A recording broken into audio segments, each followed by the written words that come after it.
Thanks for tuning in, everybody.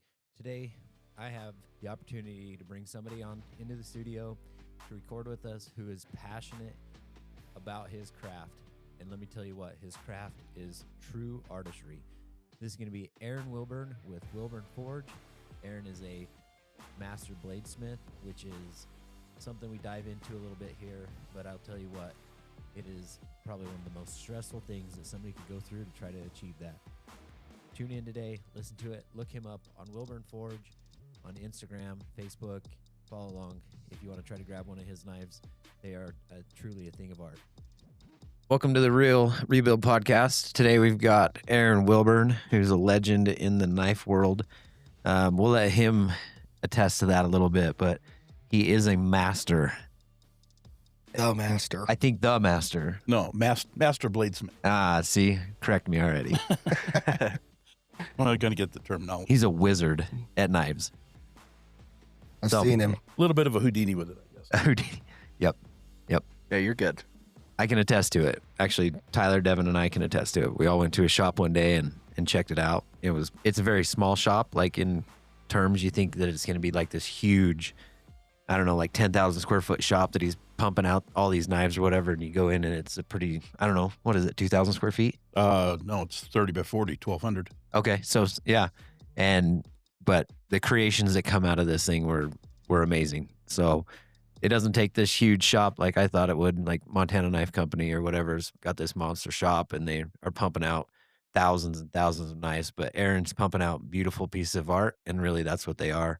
Yeah, but I'll let him attest to that and explain a little bit about what he does. Well, thanks. Yeah.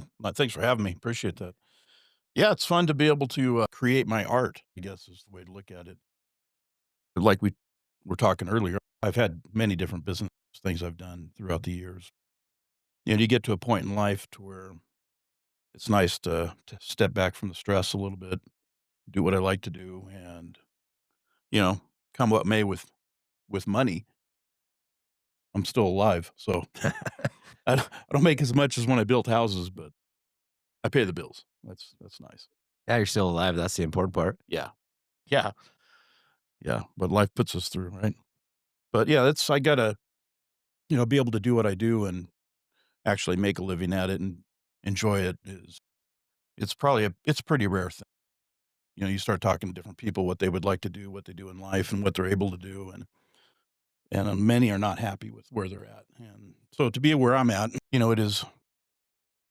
it is unique, but of course it didn't come easy, nor overnight, nor without planning and effort. So You mean to tell me that when people say it must be nice, yeah, that didn't come just like a snap of the fingers?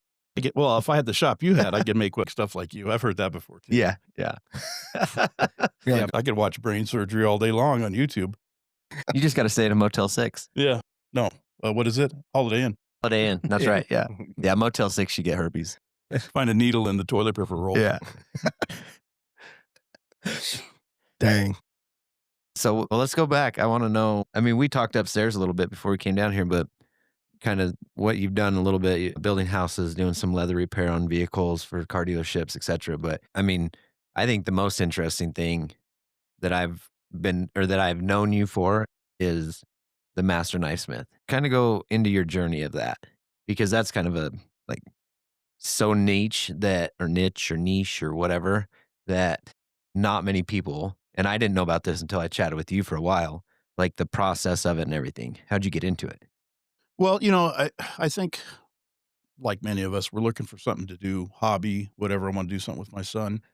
So I started building archery equipment, and I thought, well, I'll get a few tools and start making stuff like that. Well, one day I was doing the leather repair business. I got rained out. I went into a Barnes & Noble, looked at a Blade magazine, and a guy had an ad in there for really cool looking knives. And he was about 5 miles away. His name was Cliff Parker. I called him, went to his shop. I was so blown away by what I was seeing that the craftsmanship of being able to forge steel into a pattern, and that pattern, he made picture mosaics, which it looked like a caveman or whatever in the blade. It's That's sick. I got some stuff like that I've done. I'll have to show you guys. But Yeah, it's some of the coolest stuff I've ever seen in my life as far as art and be able to create something. And the guy lived in a mobile home. In the back of his little mobile home park, he had a couple sheds together, and that's what he made. I mean, it's just amazing what he was doing in a small shop. So I thought, well, this is something I can do. Takes a little money to buy the equipment and that type of thing and pay somebody. So I asked him, hey, how much to train me? I'd like to learn how to make knives. He said, I ain't gonna do it because I want you to go spend your money on a grinder, buy every book, read every book, watch every DVD, make a few knives that you throw away. He goes, then come back to me.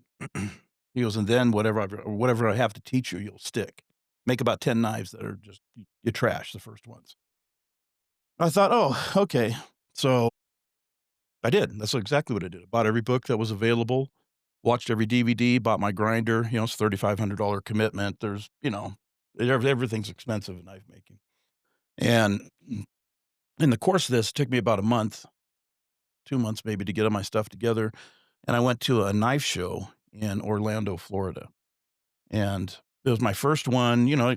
Goes to a knife show, custom knife show. I was so blown away by the craftsmanship and how good these guys were, the knives they made. They're beautiful art. They were just, it was unbelievable. So I talked to this old guy. I told him, hey, I'm into hunting. I want to make just, good hunting knives or whatever. And that's what he had on his table. So at the end of the show, he was towards the door, and as I was leaving, he whistled and called me over. He goes, hey, you really gonna do this, son? I was like, yeah, I'm on my track right now, He goes, why don't you come back to Missouri, spend a week with me? He goes, I'll teach you more in a week than you'll learn 20 years on your own. And I was like, man, who gives up an offer like that, So I went, and I still have that first knife. Did I show you guys? I didn't show you. I think you showed us, yeah. You did. Mm-hmm. So that was my first one I made with him in that shop, and from there I was hooked. I came back. I went back because I was living in Brandon, Florida, so just outside Tampa Bay, and we were about to move to California. And I came back, made a few of the knives that I had forged into blanks. I made those, and I went back to the first guy, Cliff, and I showed him, the one knife I made on my own.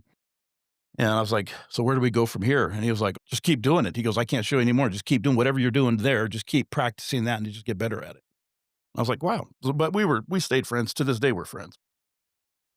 But it was, get pointers from him, because making Damascus, forging out a blade, they're two different things.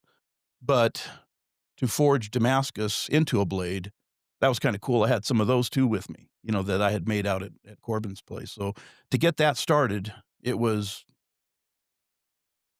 I'm glad that I did read every book and kind of get nerdy about heat treating and metallurgy and the different things like that I needed to know, and what type of steels I wanted to use. And then to go and spend a week with a guy from 6 in the morning to 1 in the morning. We were either forging, talking heat treating, making knives. It was phenomenal. And, to walk away with that solid foundation. And then, because he wasn't a member of the ABS, American Bladesmith Society, he was just a guy that made knives in Missouri, So once I started looking into getting like accreditation for, raising skill levels or whatever, where do you go from here, right? So they had the American Bladesmith Society has a school in Arkansas and Washington, Arkansas. And then now down there, it's like, you're talking some deep history in knife making, Jim Bowie area and that type of stuff. And there's a lot of makers because of the school that's in that area. There's a lot of mastersmiths that are down in the South and from the South. And a lot of good makers, Rich history with that. Appreciate it. I don't know where we were at. Arkansas. Deep history in Arkansas. Jim Bowie. Jim Bowie. So, then once you start to look at gaining education and that type of thing, it's you either pay a mastersmith or some other knife maker, go to a shop, but you can do that, build your education. But the American Bladesmith Society, they put on a lot of hammer-ins, and man, those are incredibly educational. Where they'll put an event together and have maybe 5, 6, 7 mastersmiths teach different aspects of knife making at those things. My education has gone through the roof just going to those. So a hammer that's just like a term for the class? Yeah, so it'd be like a bunch of bladesmiths getting together, and they'll charge a fee for a 3-day event. A clinic, or is it hands-on, or is it just a classroom show and tell type thing? Both. There can be both, and especially like, say, if you're going to teach leather working or whatever, and people sign up for the class, then they can come through and actually hands-on, like, say, walk through while you're making a leather sheath. I've taught those before too. Oh, Which is weird to be a master bladesmith and I'm teaching leather making at an event like that, because a lot of guys don't know how to do it. So do these places have like all the equipment, or does everybody bring their own stuff? Yeah, kind of everybody bring their own stuff. A lot of times whoever's the local or putting on the event, sometimes it's put on at a school. Sometimes it's going to be just at a, county fair or whatever, a building, whatever facility they have. But they'll usually try to bring out hammers. So, wherever they can get power, they'll bring out a 6,000-7,000 pound machine or whatever and set it up so that you can pound steel. It's kind of cool. That's cool. Yeah. So they're really, I would have to say, probably the best money spent educationally in knife making. If you pay to go to somebody's shop, well, I'll take that back, because if you pay to go to somebody's shop, you're going to walk away with something you could turn around and sell that would actually pay for the class. But an event like this, it's just an expense. But man, the nuggets of gold I've walked away with, just, that moment where the clouds part, light comes down. It's like, oh, thank you, Lord. That's the one thing I needed. And, it changes your knife making forever, those type of moments. And I've had quite a few of those at those events. So that's kind of cool to be able to. And now, now that I'm a master smith or whatever, I get invited to teach at those. And so whatever usually that you're known for, or what you might be popular for, or people want to see, they'll have you teach that. And oftentimes it has been leather work or making at these events. Or I teach probably more now is going to be just Damascus making, the fancy Damascus or picture, mosaics, those type of things. Yeah, that's what I've mostly seen of yours, is Damascus. Yeah. Probably because that's what people want. They see it, and Yeah. that's what they end up wanting. Yeah. So, as far as that education program goes, you can sign up to the American Bladesmith Society, and then it's a 3-year wait to be able to take a journeyman test. And, hopefully you take advantage of the education that's a part of that, being part of the American Bladesmith Society and whatever, raise up your knife making. Because when you go to take the test to be a journeyman, you have to submit 5 knives that are plain steel and 5 different varieties. They can be a Bowie knife, a kitchen knife, a fighter, dagger, skinner, whatever. But it's better not to have the same knife. You give some variety to the judges to look at. But your work better be clean. And I mean, really clean. They say it don't have to be perfect, but I don't know, man. I've seen those guys be pretty picky before. And that's just on a journeyman. That's just plain steel on a journeyman, no fancy fittings, no Damascus. They just want to know that you can make a knife that is aesthetically pleasing to the eye, that the lines flow, there's no blocky, chunky, there's a lot paid to that. And that's all the judging portion. Now, as far as the performance portion, they require that you make a knife that's 10 inches, the blade 10 inches long, 2 inches wide, and has to be able to chop through a 2x4 twice, just cut, beat it till you get through a 2x4 twice. And then you have to be able to cut cleanly the last 6 inches of a 1-inch manila rope, free hanging, no weight on it. So pop through that, and then it still has to be able to shave hair. And then it's put into a vise and then bent 90 degrees to see if it can withstand that type of. And this is still bend. journeyman. That's journeyman, yeah. Okay. It has to be a journeyman. That's the lowest of the levels, right? Well, no, it's, to be a journeyman. Well, I mean, like, as far as like on your way up to a mastersmith, that's a journeyman is like Middle. the beginning. Oh, okay, it's the middle. Yeah, because the beginning's apprentice. Okay. And, generally, you're not going to have an apprentice teach anything, but I've seen journeymen teach maybe certain things that they want you to teach too. That's part of kind of like, oh, this guy teaches too, so they want to be able to teach. But, it is kind of considered in that and it doesn't matter the event. I mean, if you have something you're known for, they would like to see you do it. They'll invite you to do it or whatever, teach it. But that's just to become a journeyman. So once you pass the performance test and the blade bends 90 degrees without, it can crack, but come on, you're a bladesmith worth your metal. It just should bend and flex back. I wouldn't turn in a cracked blade myself, nor one that's just folded over like an L. You want it to have a bow, like you want to have the stress of that bend throughout the limb, not just in some weak point. And, you don't just pass the test just because it didn't crack or whatever. That's kind of a cop-out. There's ways to heat treat a blade so that it can pass that performance test. And really what it shows is that you have mastered heat treating. So to become a master, then you have to wait 2 more years. So let's say every year there's classes of journeymen. There's probably, I've seen as many as 24 in a class of journeymen. So typically 15 to 16, like say in Atlanta, that become journeymen. And maybe out of that class, maybe one will become a master. Maybe not. There's been classes where, there's been, I think, 1 or 2 or 3 years where nobody became a master smith. So between being a journeyman and a master, it's 2 years. Is there anything that you got to do in that 2 years to get before you can take that test again? Or is that just based off of time for experience on just making knives as much as you can?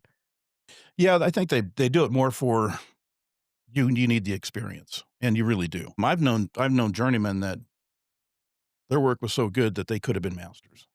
There's a couple guys from Brazil that were really good that way. But by waiting that time period, it allows you to get more knowledge and then also to display that in your work. So, you don't have to make fancy Damascus, but it helps if you do. So when I became a master smith, you have to perform the same physical test with the blade, but it has to be a knife that you forged with 320 layers of Damascus in that same blade. So it's not just a plain steel blade. It's a Damascus blade that you're going to bend and ruin.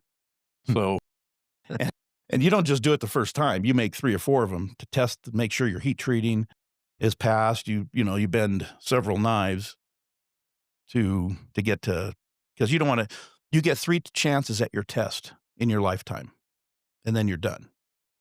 So failure is something you want to do at home, not in front of an audience.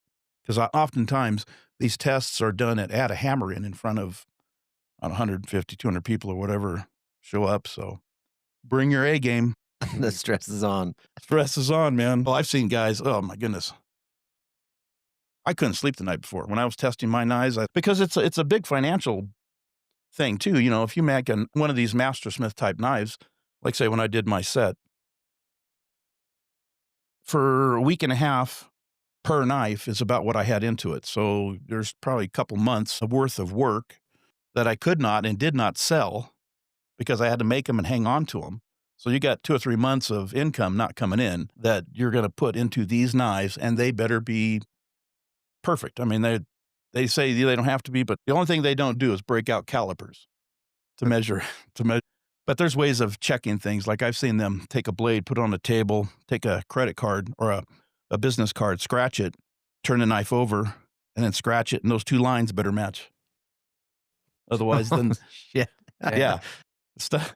So it's stuff like pretty much like caliper. That. Yeah, pretty much. Just MacGyver caliber. But what that does is that helps to raise your game. So don't bring B game. You're going to spend that type of money with holding on to your work and doing all this, planning a trip to wherever it's going to be, Atlanta, or maybe they have testing now in Texas. They have a show in Texas. They'll test at different shows. But yeah, it's it's quite an investment. And then plus you're highlighted. Who's testing for master this year? You're going to be talked about when you go there. You want to make sure that what you put up is going to be the kind of quality.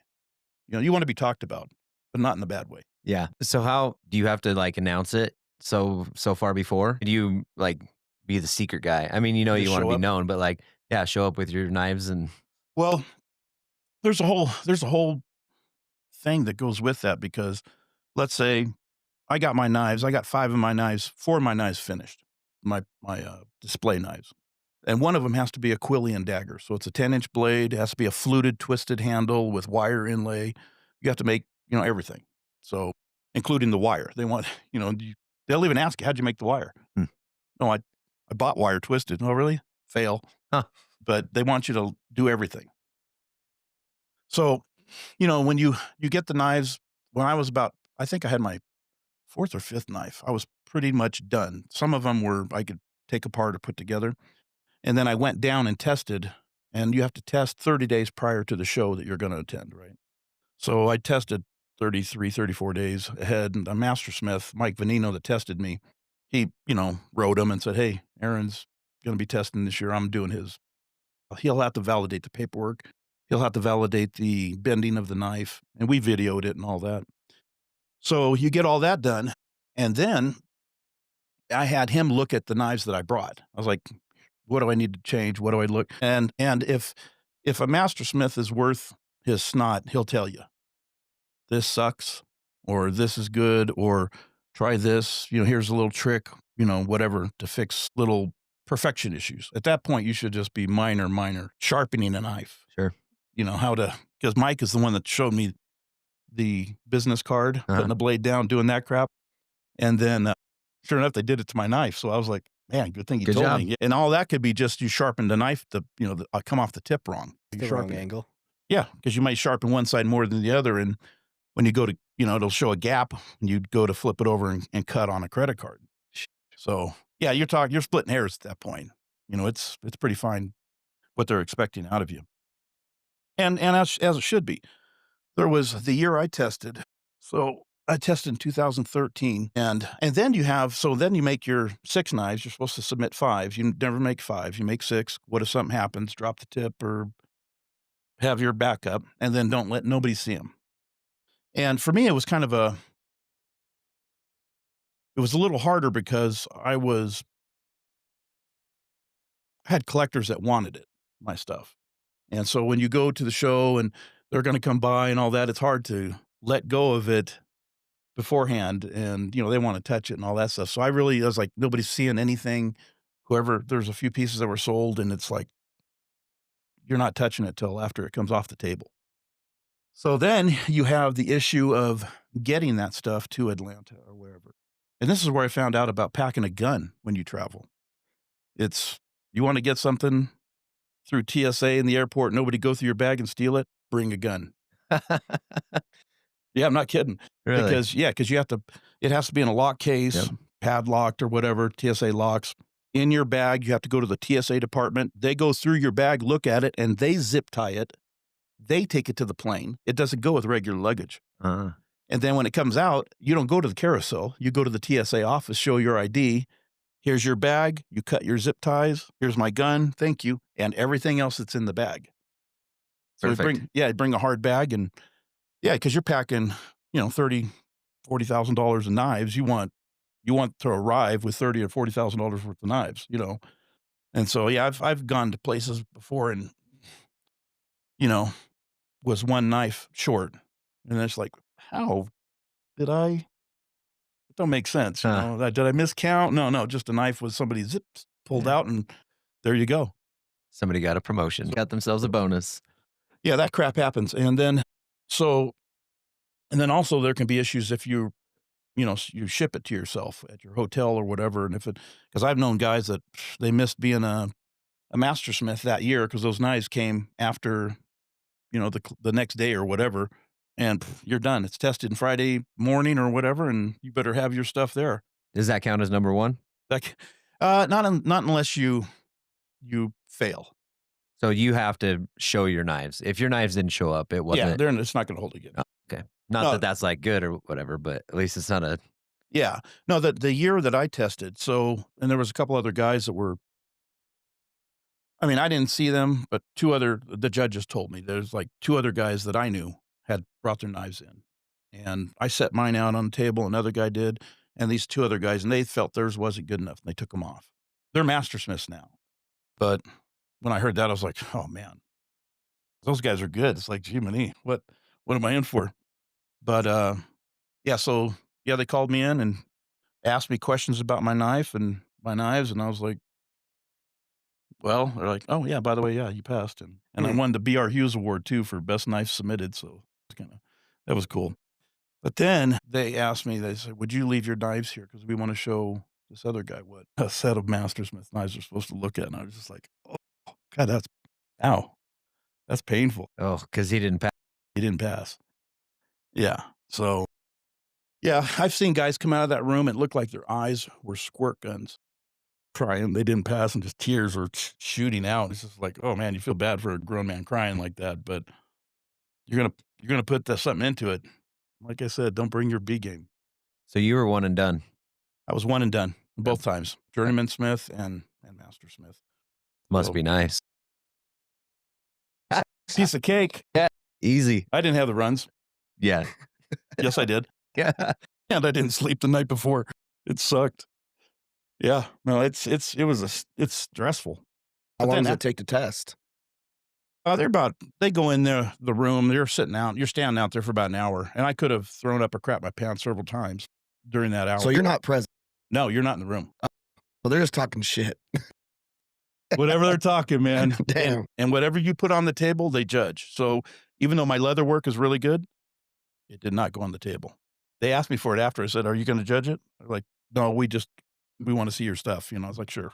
I brought it out and they were like, okay, yeah, this is really, they were impressed. That's cool. Yeah. No, I got good remarks. How do you get into judging a master? Well, if you it's a lot easier for guys that are probably closer because you're in more association with the members of the ABS.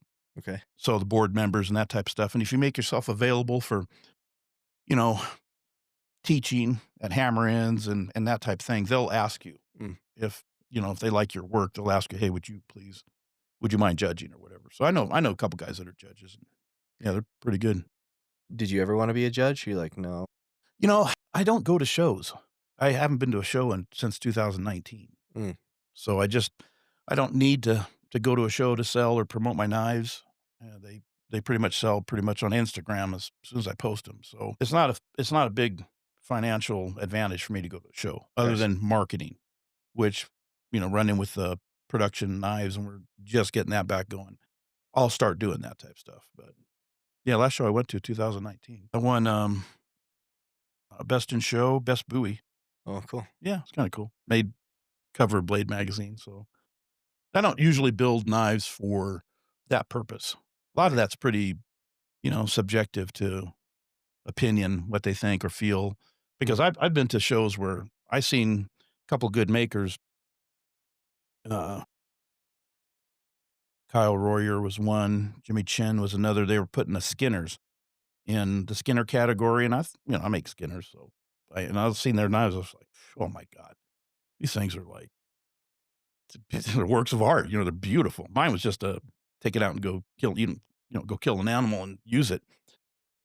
And they didn't win. Neither one of them.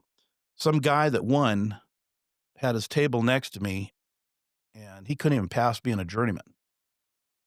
Yeah, it was horrible. I couldn't believe the knife just did not look good. But evidently, I'm probably talking a lot of crap, but it is what it is. The judge wanted to buy the knife, promote the guy's knife, and sell it or something. It was political. Yeah, and I was pretty pissed off about that because not for me, I care less about winning, but those other two knives from Jimmy Chin and Kyle Royer, forget it, man. They were absolutely stunning. And this guy's knife looked like a turd. And so it won. It pulled Best Hunter. So on. Dang. Is it really the best knife that won? You would hope so. But not always. Go look at the field, and then and that's the thing too, because I think some knife makers probably said some stuff because things did change after that. Oh, really? There's some feedback from it. Could you imagine if some prominent makers call BS on something and, hey man, what is this? That one over this, it ain't. Yeah, somebody got handed the rear end. I guarantee you on that one. Yeah. So I know your stuff has probably changed or evolved over time, but do you see huge trends kind of like, with kids these days? It's always a trend. It's always a fab with clothing or hairstyles or whatever. Do knives kind of follow the same route, even though like you have your expertise on Damascus and everything like that? Do you see knives in the same world, or it's like, oh, this is what people wanted, now this year it's kind of like this is what people are wanting more of. Is it kind of the same thing? Or do guys just kind of really have an expertise and they stick to it and that's just what they do? A good question. You know, what I see with a lot of like new makers is they want to hop into it and make a living at it. It's tough to do. You know, you're not going to, so they end up just never growing past a 3-piece knife, you know, 2 handle scales and a blade that down the middle that they water jet out, or it's so forging and doing what I do is different than like say production type knives. Mhm. And what I see the trend in today with a lot of knife makers is that production type of entry type of knife. So somebody to come over, they might be a knife maker, never swung a hammer, never, on a piece of steel, never forged anything. They're just a stock removal maker, which, I mean, is fine. I mean, if that's what you want to be, that's what you want to be. But to like embrace the art of forging and learning that, it's harder. It's rarer than you think for individuals to want to even do that. I have given invitations out to many different people about, hey, anytime, come by, we'll forge something. It's hard as shit. My forearm fell off. For anybody listening, the big difference too, that when we went over to Aaron's, it was cool to know that, not pointing anybody out, but like Montana Knives or anything like that, they sub out a ton of their work, right? They only do so much by themselves. But when we go into your shop, it's like from the very raw beginning all the way to the finished piece, it happens in that shop. There's no subbing out. There's no, Yeah. and that's pretty unique that I notice, is that I didn't realize how much, even in like a knife, that people sub out when it's like produced, like you're saying, that people are just pumping out numbers. But with yours, it's like when you start a knife and when you finish a knife, it's from a raw material all the way to polished and to the guy. Yeah. It's 100% made in-house. Yeah. And nothing wrong with like MKC. They do a great job of providing a pretty good quality knife utilizing machinery. I mean, that's pretty cool. You get somebody else make your handles and you just assemble them. That's what we're hoping to do with our production stuff. But yeah, everything we're probably going to approach it a little differently, because I want to keep as much of that custom aspect to what we do in-house. Yeah. Compared to maybe what other manufacturers are doing. But MKC does a great job. And Josh Smith is a phenomenal knife maker himself, the owner. Mm-hmm. Yeah, he's really good. Nice. Yeah, he's really good. And is he a master smith himself? Yeah, he's a master. I think he was like one of the youngest ones at 19 or something. I became a master smith. He's like a Parker novel or whatever for Gold Rush. Well, I think it was his dad bought him a class with a guy we both know, Rick Dunkerley. He's a master bladesmith in Montana. Phenomenal work, just crazy good work. And he's the one that kind of mentored Josh, and then Josh just took off and embraced it and became a master pretty quick. Gotcha. So yeah, I got nothing against what they do either. It's just cool that you do it from the all in house, like you said. It's just different. Yeah. No, that's I kind of want to keep that aspect of whatever we do in the future is going to be that very same type thing. I want it in house. I don't want to grow so fast that I'm subbing everything out, and then you lose. It's like pimping my name or whatever on a product. But I would like to have at least always keep control of the heat treating, heart and soul of a blade. And if I don't have enough CNC machines to keep up with production, then I would have to get an outside source to cut stuff for me. But it's going to be here in Idaho Falls, people I can go drive to and talk to and say, hey, help me. Yeah, what do we got going on here? Until I can get something else going. But I want to keep everything I can in the community, not just USA made, but Idaho Falls made.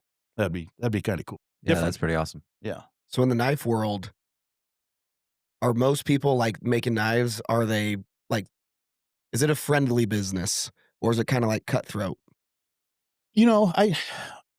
I would imagine there's probably some of that, but most people I know, especially like ABS people, American Bladesmiths, you ask anybody a question, they're going to get ready for the volcano of knowledge coming down your way. So, but I guess there can be that, I would imagine.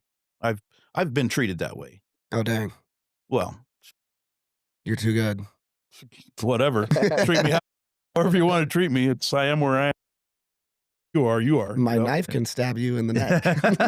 Got you. Mine is sharper.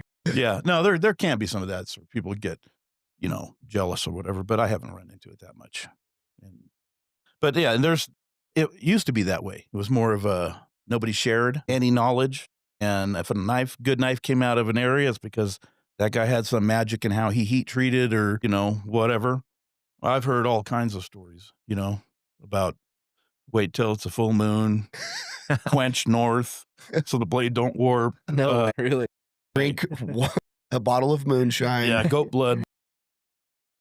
Put the star of blood in the middle of the floor. Yes. Got a couple edibles. Well, that's modern forging. Yeah, exactly. But but as far as like sharing the critical stuff, because you can read all day long about heat treating in a book and it'll get you close, but there's little nuances on how to get the most out of some steel and what guys have done and just different aspects of how to get the best performance out of steel. I've learned from the top makers, Bill Burke, Bob Kramer. We've had discussions about heat treating, and these guys are like, icons in the industry and really good. So be able to share what my experiments were and then to have that feedback, reassured that, oh, yeah, this is what we did. This is what happened. And it's like, oh, okay, well, who else would share that with me that would have meaning? It's master smiths that graciously shared their knowledge and just confirmed what I was experimenting with. And it kind of saved me years of experimentation because I would do certain things and they would share information. And we're talking little nuances of how to get the best performance out of steel, whether it be ball bearing steel or whatever, little things they would do and they would share and made a world of difference in my heat treating. So I feel very confident in my heat treating now, the protocols and things I learned and went through early on. So it's like I tell everybody, it's worth every investment of time to learn those things. If you want to geek out like me, learn it. So Yeah. you're gonna do something. Don't I'm shooting for mediocre. Nah, don't do that. Be the best if you can. Who's your biggest, like when I see your knives, I don't feel like there's many people making them the way you do. Like your style, like your look. Mm-hmm. But I also don't know everybody in the knife world. Is there someone that you like your design resembles, I guess? Yeah, there would probably be Tim Hancock for sure. He's passed away. But yeah, he was a phenomenal knife maker. Just had a real cool Western look to his knives. And I'd have to say probably Rick Dunkerley is another one. Bill Burke, of course. Yeah, there's just different knife makers. Because I can pick each one of those guys. I can pick their knife out from across the room. That's cool. Yeah. And to be honest with you, I never thought I had style, my own style or whatever. I just made knives. And then after a while, I guess I do have my own style. And then pretty soon it's like, oh yeah, mine looks different than everybody else's. So, I guess I've always just made what I want to make. And I would have not so much that I would follow or match what somebody else is doing, but rather have an influence, because some of my knives may have a little bit of Japanese influence. It may have a little Western influence. It may have something in it that I just want to put in it because I think it looks cool. Yeah. And then then after a while, everybody else will tell you, oh, I could pick Aaron's knife out from across the room in a wall of knives because it just does, it has its own unique look. But it's taken time to get there. It's not planned. It's not like, oh yeah, I'm going to make this. Yeah. Yeah. Was there someone that you kind of like looked up to as far as like the way they made knives, or did you just kind of just go with the flow?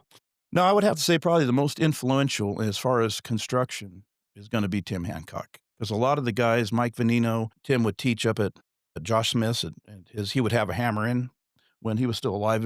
And that's one of the places I saw Tim and met him and, had that influence, was at Josh's house, actually. And then Rick Dunkerley had him. So he was kind of he just did little things that were smart and made the knife making process easy. And they were just those little tidbits that he would share.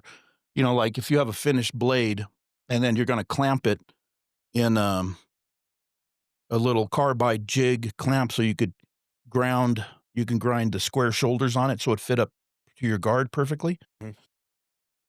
Simple thing like using thicket note onto your blade, because you square it off the back, it gives you, gives you true 90, but it protects the blade from getting crushed by the little carbide jig. Because a lot of guys, they do that, and then afterwards they got to sand and clean up their ricasso and get the scratches out of a fixed blade. You're getting to the finish point of the knife when you're cutting the shoulders and just that final fit up. And that little tidbit that he shared with me saved me so many hours of frustration and just the proper way to construct something, so that I go through that step that takes me seconds or minutes versus come back an hour and refinishing, or, something you screwed up because of the little simple thing of using a Post-it note as a gasket so that it protects the steel from getting crushed or marked.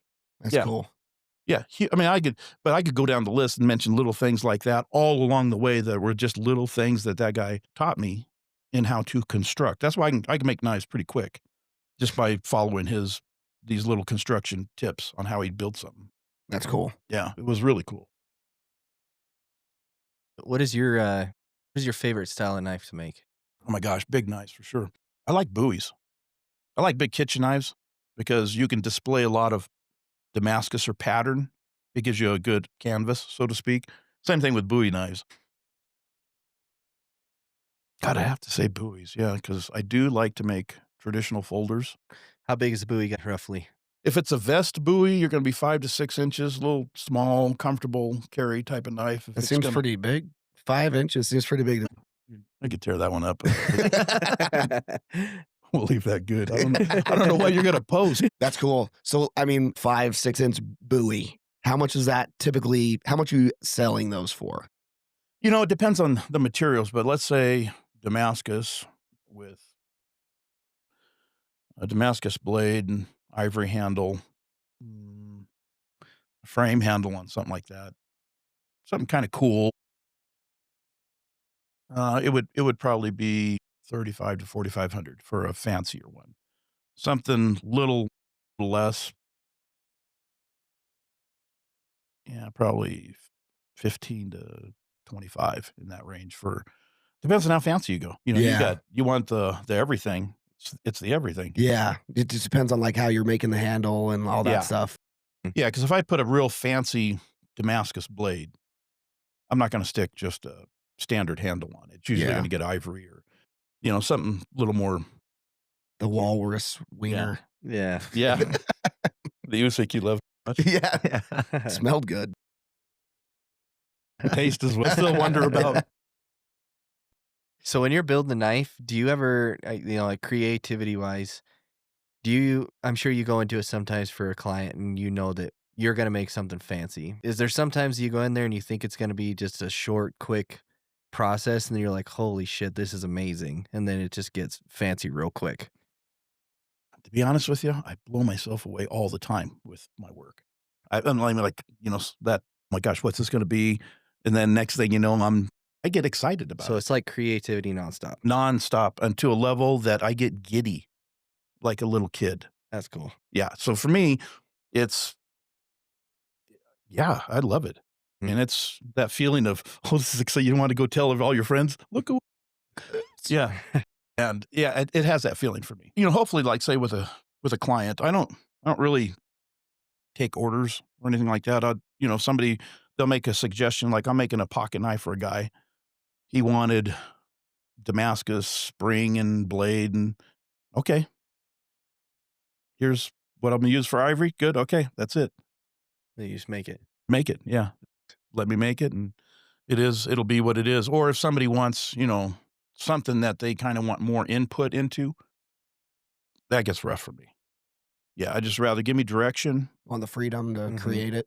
Yeah, because then you're like a puppeteer. Somebody's got their hand up your rear end trying to make you do little things that they want in the blade, and it's like, stop. Yeah, yeah. Kind of sounds like tattoo artists. Yeah, tattoo artists too. They're just like, just let me tattoo this thing. Yeah. Micromanage just drops their creativity, it seems like. Yeah.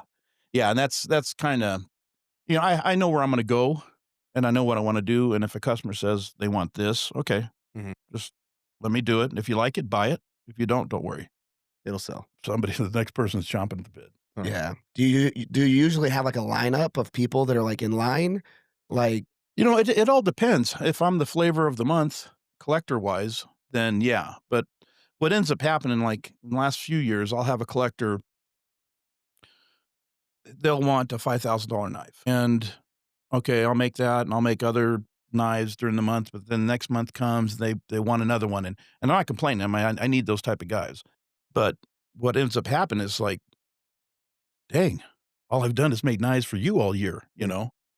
And it's like, I want, other people are, dude, are you, why is everything sold? Can I get on your list? Oh, I don't have a list.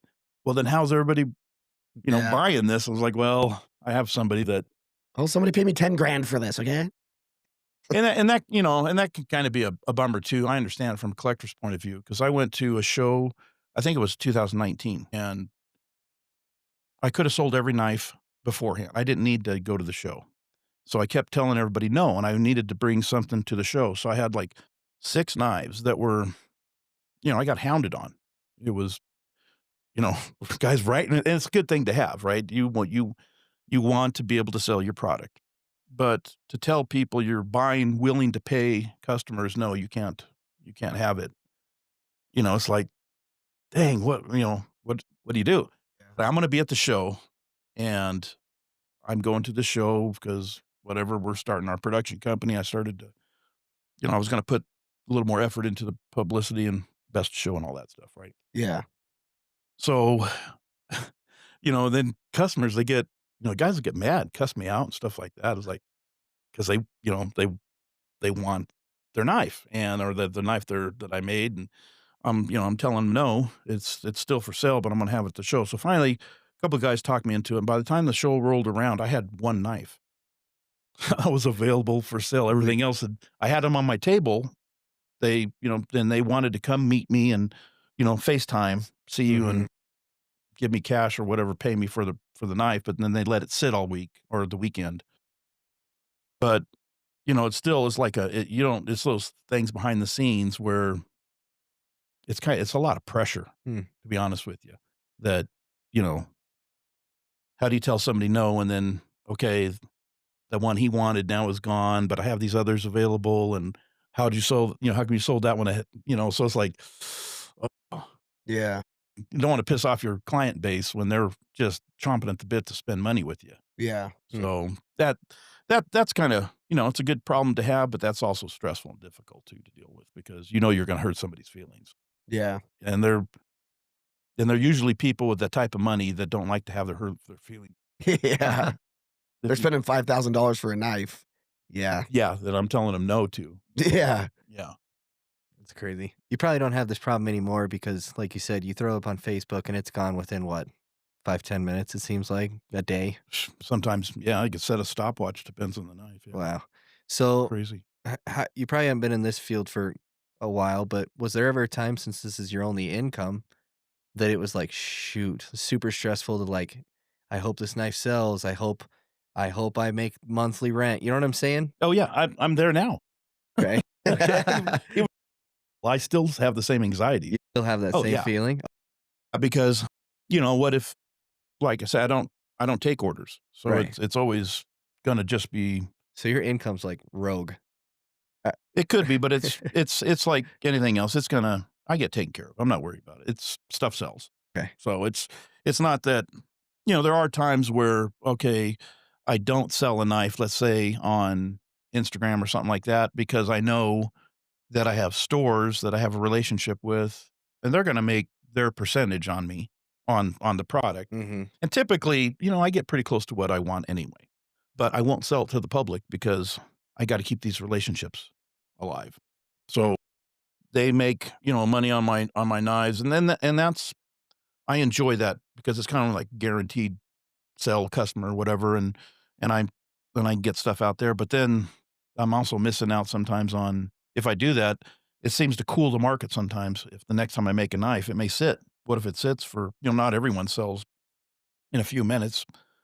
What if I put 3 kitchen knives out and I only had, 2 buyers? There's one sitting. I'm kind of always worried about that or whatever. It's like anything else. I mean, Yeah. Typically I don't worry. Stuff sells. Okay. It will, and even even if it doesn't sell the first day, then I get that kind of feeling like, I lost my touch.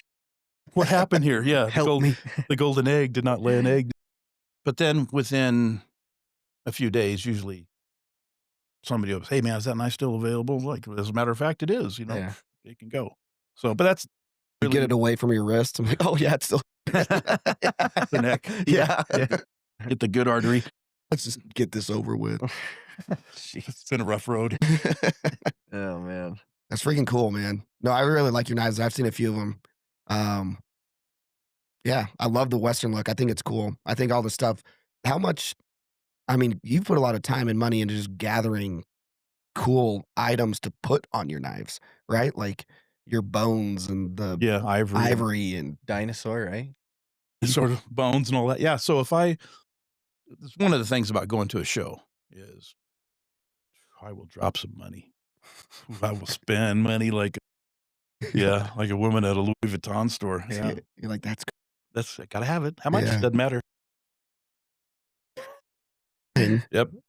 Oh, I can see that on. Yeah, I go through and I'll see certain pieces of ivory or whatever, and I'll just start picking. It's like, oh my gosh, I can see a knife with this. I could see something with this. I'll have projects in my mind already going, stuff I want to do, and I'll walk out of there $5,000, $6,000, $7,000 in ivory. Dang. Yeah, that's what I said. The same thing. What? Sure. Can you recount? Yeah. I've been seeing some designs right now. I think I asked you about this already, but it was like, I think like copper infused in the blade. Yeah. It gives that different look. Yeah. Is that like a fad? Is that just or is that? I kind of think it is. It's kind of cool. People have done that. Mhm. You got to remember there's your melting point and your heat treating point of copper is going to be pretty close. So it's up there. And copper, when you quench it, it softens. It's as soft as it can ever be, is in that quenched from that higher temperature. Whereas steel is going to harden. So if you're at a 1550 degrees and you quench it, the copper gets softer and the steel gets hard. Mhm.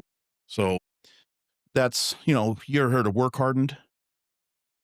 I'm not that Nope. cool. Nope. No, I am old, ain't I? I mean, your Well- beard's gray, dude. Yeah, wise for the years. A lot of road use. Well, so work hardened is a term that, farmers used to use for their plow. And, plow in the fields, whatever, it'd vibrate, flex, and it would break along a certain line. Because typically you're going to have, well, we'll get technical. So when you heat something up to harden it, it turns into a austenite state. And then when you quench it, it converts over to martensite, which is just below carbon. So it's really hard material, but it needs to be tempered. Well, what happens is oftentimes, and especially like in, bigger pieces or whatever, you're going to have a lot of retained austenite. And as that flexes, it works, it converts to martensite. So now you have a real brittle conversion and it's not tempered. And that's why it'll develop and you'll get a crack along certain lines or whatever. Okay. So with copper, if you flex it and move it, it stiffens and gets super hard. That's why if you hammer it or work it, you got to heat it up and quench it in water to anneal it. And then Go again. it's softer to, go again. But if in a blade, as long as you can keep it off the cutting edge, I would imagine cool look. Yeah. It looks cool because, it's got this random cool design color that you just don't see. Yeah. But So it's a show knife. It's not a workhorse. It depends on how thick it is. With a blade, what you notice even with my bigger ones is they're pretty light. They don't feel like a big clunky chunk of steel. There's other guys I've seen their knives picked them up and it's like, this is a brick. What sword. It's just a heavy chisel, whatever. Yeah, so having a thin blade and all that is, it's appropriate thickness for the task it's gonna do or perform. Like I've seen guys with real thick, heavy, big knives. It's like carrying a 44 mag hunting. It's like after a while you're looking to, okay, I'll remember this tree. I'll stick it here because who wants to carry 5 pounds of steel out in the woods? Huh. So it's big, thick blades. Yeah, I mean they have their place, but I like something that's going to be just thick enough. And sometimes if you're going to have other steels in there, it can jeopardize the integrity of that. I would think. Yeah. So I mean, logic would say that, but What's your favorite process, part of the process building a knife? What do you like to enjoy? Oh my goodness. Okay, so it would have to be making the steel. But as far as like mechanics of building a knife, what do I enjoy? Yeah.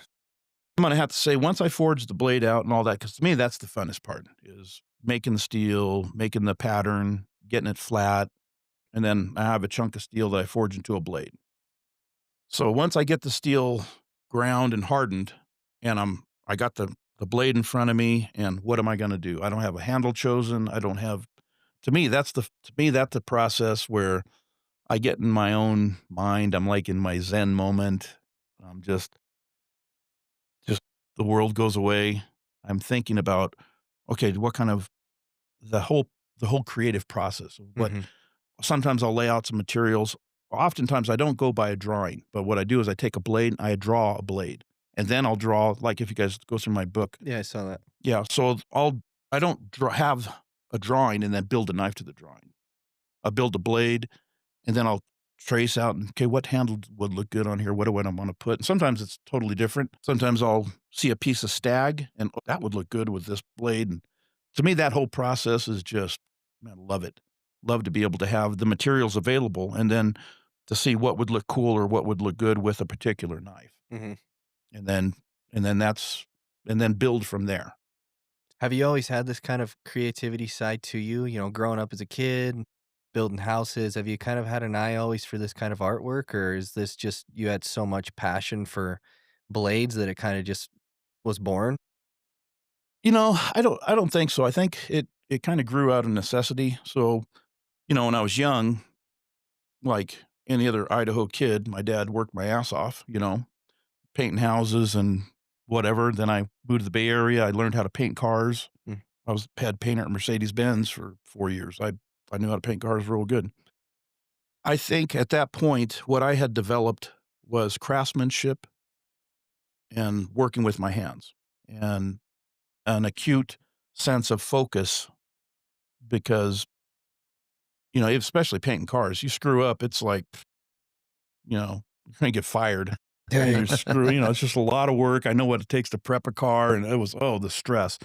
So to be able to super hyper focus on what's at hand instead of thinking about, what I'm going to do after work or picking my nose or whatever, I was focused on that. And I think that training me through life enabled me once I got to the point to where it's like, okay, I had a lot of creativity in different businesses I did, leather repair, that type thing, building houses, loved framing, loved doing my own tile work.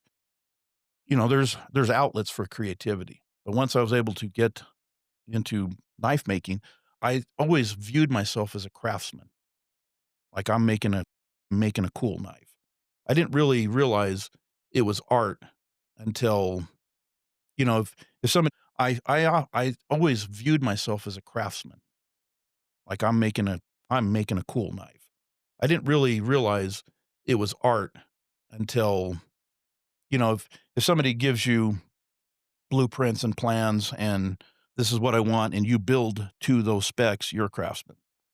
But to come up with a thought, an idea, and to create from nothing the idea and to bring it to fruition into an actual material thing, you're an artist. And so I think being a craftsman first helped me to create art because if you can't get anything accomplished, it's frustrating. If you're not good at something or, you'll just give it up. But I think what for me was I was skilled working with my hands. Failure wasn't, my knives looked good from day one. It wasn't like I had to learn how to work with my hands to learn how to make something. I already had that. Yeah.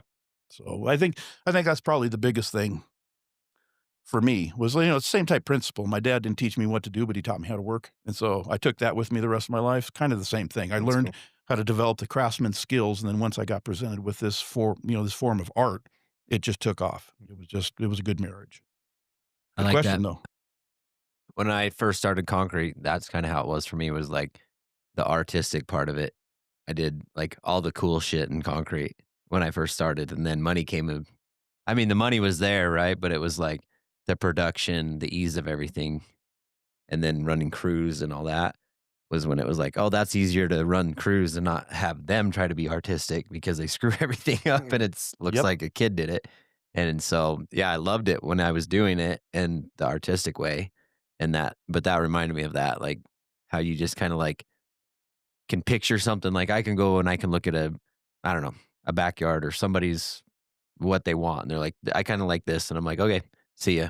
Let me do it. And like, I've done that a couple times with no budget type of a thing. Uh-huh. And they're like, yeah, this is like what I want. I want you to do this type of thing. And I'm like, okay. And then I like show them a little bit what we're going to do. And then they're like, yep, I like it. We're doing that. Or no, let's put this a little bit here, but everything else is great. Go. Yeah, that kind of creativity it's satisfying to the soul. I mean, it's nice when the dollars follow, but That's when I used to like concrete, and that's when it was fun. But that's what made me think of it when you were talking about the creativity. Like, but I can also see it in your eyes when you talk about like forging knives and creating, and then like the artistic part of it. Like, it still lights you up after how long have you been a mastersmith? well, it's 13 years now. Yeah, so that long it still lights you up like it was like you just learned it yesterday. Yeah. And that's pretty tough to come by, to find something that's like that. Yeah, I'll take it to my grave. It's a joy to be able to do this. I mean, there's a lot of things in life that stress us out and make us challenge our will to keep going.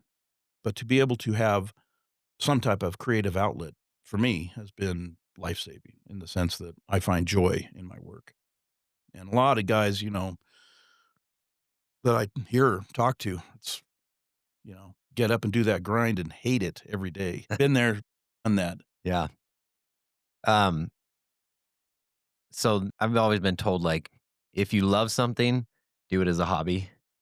And then if you really love it, don't ever go to work and do it because you'll hate it. Have you ever found that? No. The only thing, no, it could be more of a challenge, like say when we start the production company and I have people in the shop with me. Sure. And then, now I'm Managing. yeah, I won't say babysitting, but managing and always answering questions. And I'm fortunate that I have the answers. Babysitting is right. It's babysitting. It is. It can be at times. No, I know true adult babysitting is running a paint company. I had 24 employees. I'm telling you, that'll drive you to drinking. They already were. Yeah. Don't let Well, as far as like working in the shop with somebody and I'm managing now instead of creating. It's not so much that it bothered me that way. That's like getting the production company. We're up and running again. We're just getting it going this week. I just got, machines up and got first 40 knives close, 32 knives actually. So, and I have somebody else in the shop doing it. I don't mind it so much because he's learning the process and it'll free me up to continue doing what I'm doing and we're getting the production stuff going. But I don't want to run that. I don't want to be a manager of the production business. I'll just get in the way. What I wouldn't do is just be there for answers and then continue to do the, fancy stuff that gets the attention or accolades or whatever. Is this the helper? Has he got experience, or is this somebody that you're kind of what you did? Is he starting out and is just he don't have any passionate about it? experience. No, So but you're he, yeah. And the biggest thing with anybody is they just have to be teachable. Oh yeah. If they just listen, and like I told him, the only thing I care about in my shop is safety. Safety first. Except for Second, your little dog. Dude, that thing eats. eating the friggin' sparks off the ground like a psycho. well, she don't listen. She's a typical. Anyway, sorry, keep going. I think Don't get about me that going. dog all the time. Don't get me going. But yeah, but so, with anybody like him, if he just listens and he does, then I can show him what to do. And so, like I said, the biggest thing is, safety first for humans. Dogs can eat sparks or lick hot steel. I told you about that, right? I had Not bars. licking the steel, but I've seen her eat the freaking bark when you're hammering. So I'd, leave or whatever, come back, and I have a bar that I forged out, and all of a sudden there's this weird coloring all down the bottom of the hot metal's red hot, right? But when it got cool enough to lick it, she was, trying to. Yeah, because there got to be something that's coming out of it or whatever that the dog is like. She's obsessed. She's man. obsessed with it. Yeah. Yeah. Yeah. When we were there, that dog was like fiending for you to hammer something out. Oh, she'll if we have a bonfire, she'll go in there and drag coals out and burn the grass. You got to be careful. God, Can't take her camping. Smoky. Yeah, we'll call what's the dog's name? What's her name? Pepper. We'll call Pepper. the Northern Pepper Fire. Drag a log into the woods and start a fire. That'll be her. I have a video still of you doing that, and the freaking dogs on the floor just mowing on Sparks. I was like, this is nuts. Yeah. Showed my kids, and that's all I wanted to watch is the dog eating Sparks. Like the kid licking glue, isn't it? Man, I had a neighbor that did that when I was in elementary school. I don't know what you call him, but like your next door Brother. Yeah, it was my brother. But he would drink the glue, the Elmer's glue. No way. He would just twist the cap and go. Yeah. I'm like, bro, that is not good for you. I'm sure of it. Yeah, I don't know. Man. Yeah, He probably lives today. We had several of those when I was a kid. They were. I mean, he was also like, I don't know what. I mean, he had some issues, and I'm like, I'm gonna be nice to you forever, brother. Because you're going to be a serial killer. If not. Yeah. This guy can't be trusted. Yeah. That's funny. So I was listening to a podcast today actually that talked about a little bit about this starting a business, and then that there's like different business owners, like different types of people, I guess, in the world. And then what you're talking about with how you don't want to be in the business actually made me think of this. And there's like the DIYer will do like, go to a painting business. They're like, I'm just going to go do it. And this is how I started my concrete business. It was like, I'm just going to do it. And it's going to be like a high paying job. Right.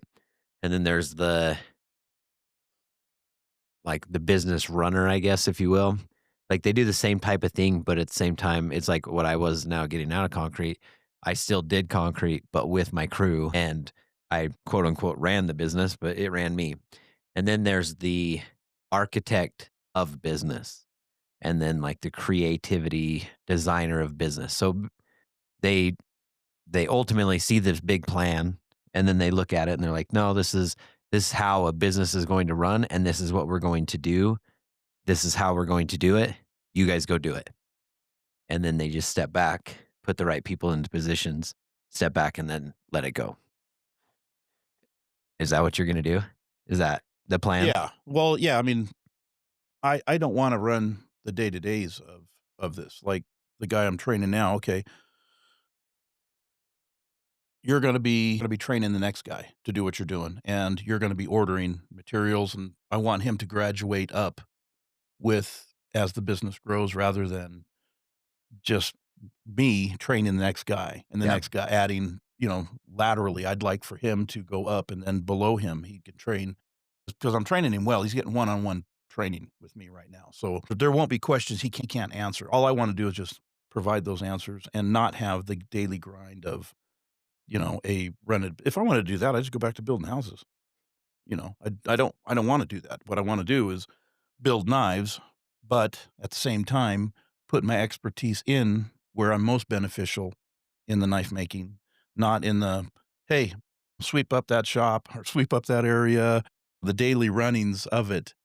There can be just protocols of how we're going to do certain things, and we're going to put individuals in those spots to do those things, whether it be sandblasting, screwing handles together.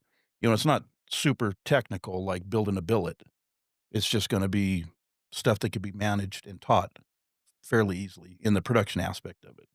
So, yeah, I'm going to have to be in there to a certain, portion. Is going to have to take my time. But yeah, I don't want to enter this with the golden handcuffs. Yeah. It's going to, like you said, it runs you.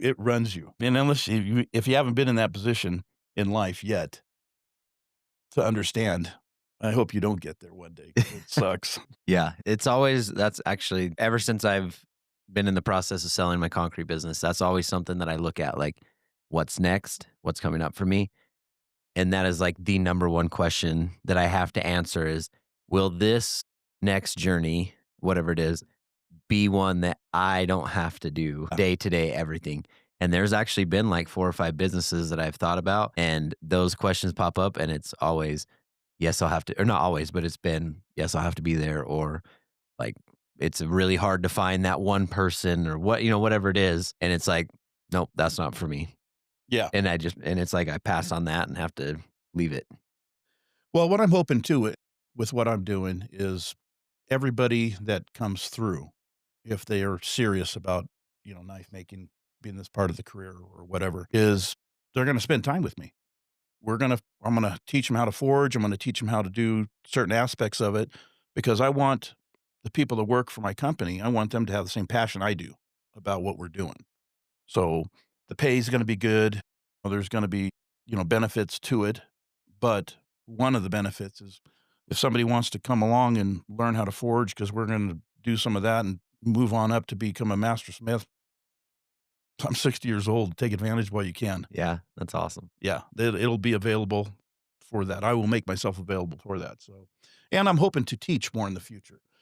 So there's, I get asked all the time, hey, would you teach? Would you teach? And, I'll go to a hammer in or something like that. But really, I'm teaching for 2 classes or 3 classes for a couple hours each. And it's not the same as being 5 days with me in a shop. And we're going to forge out a billet, and then we'll forge out a blade. And from that billet, and you'll be able to take home a whole billet of Damascus, So I would like to get to that point, because, like we've all said, it is a dying art. And to teach at my level, there's not a lot of teachers out there. So I would like to start doing that, pass on at least, I'll feel better about raising guys up that want to get into it and want to do something, but where do you get to the next level of skill? Yeah.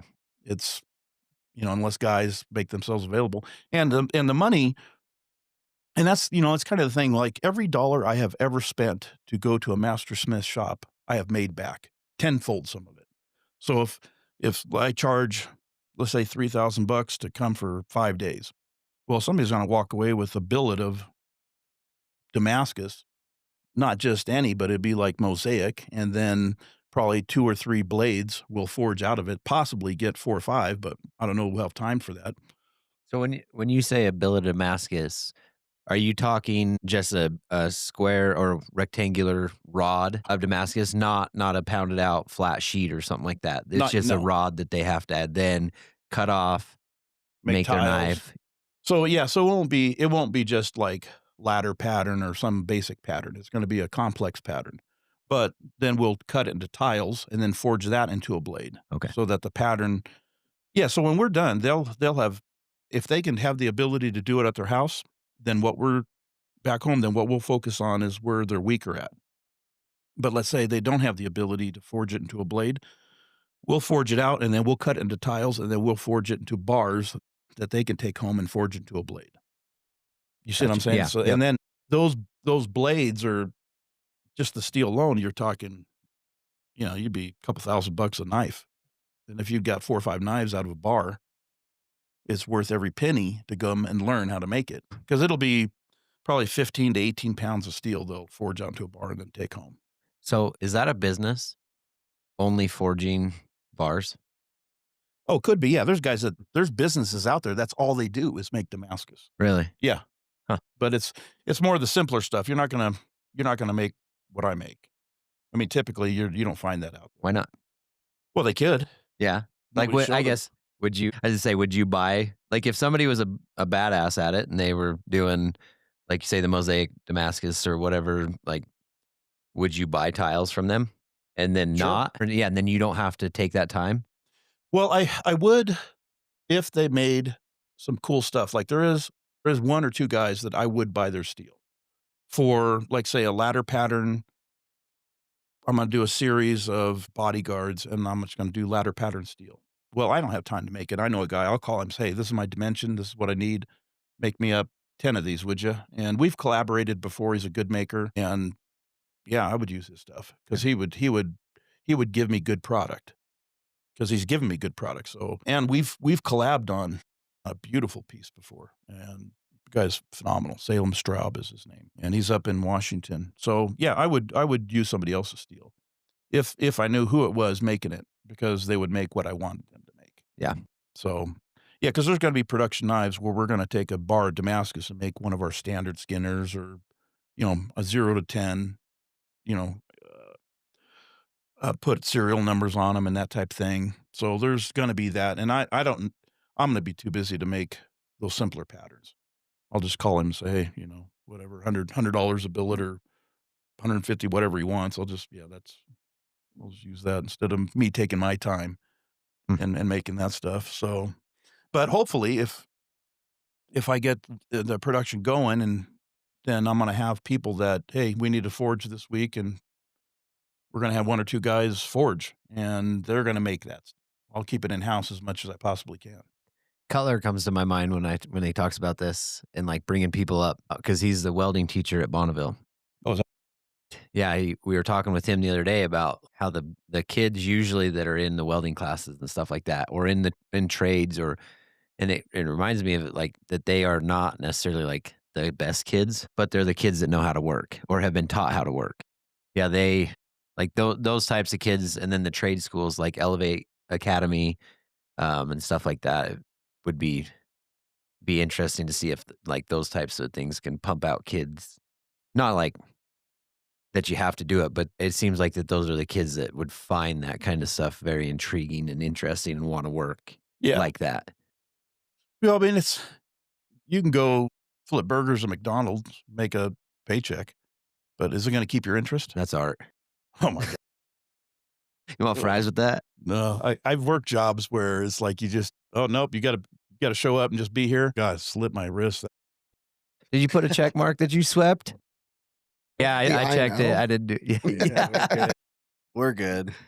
Yeah, that to me, no. I mean, that's it would drive me crazy to not be able to have some form of creativity going up, even when I was sweeping shops. It's my dad. Like I said, my dad told me, "You're going to sweep a shop, be the best damn sweeper they ever seen, because you know what, you can work harder than anybody else. Because when the next position comes up to be a sander, they're going to ask you." And that happened first week. I swept like, man, I was Speedy Gonzalez. I got the whole shop all cleaned up, prepped for the, spray booth and all that. And then the opportunities just rolled over for me.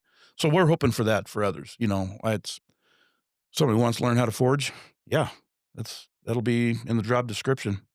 Possibility for training. That's cool. Yeah. And it'll be kind of cool because it's something that, it's kind of like Americana, it's forging and whatever. It's part of history that, comes from this country and around the world, different aspects of Damascus making. Of course, it's Middle East, Damascus, where it gets its namesake, but pattern welded steel is what it's technically called. But to be able to preserve that or share that knowledge, yeah, it actually feels pretty good. Huh, that's awesome. You've been part of Forge and Fire. No. Okay, I thought you were. I thought you had at one time, but they've asked me. I might go on if they, promote the business or whatever. I would go on. They've asked me 15 times at least, but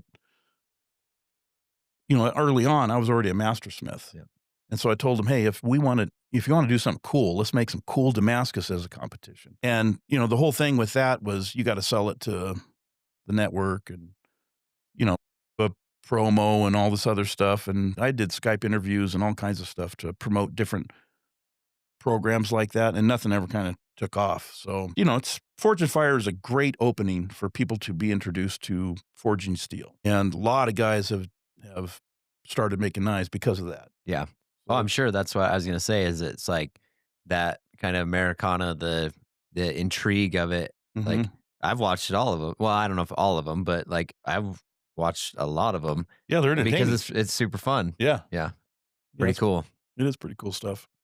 Oh no, I would go on there. I interviewed to be a judge. I know the judges. I mean, I interviewed for that position, but they wanted you to come up through it. And I was like, at the time, it's just bad timing for me to go compete and then move on up. But yeah, paid pretty good. I bet.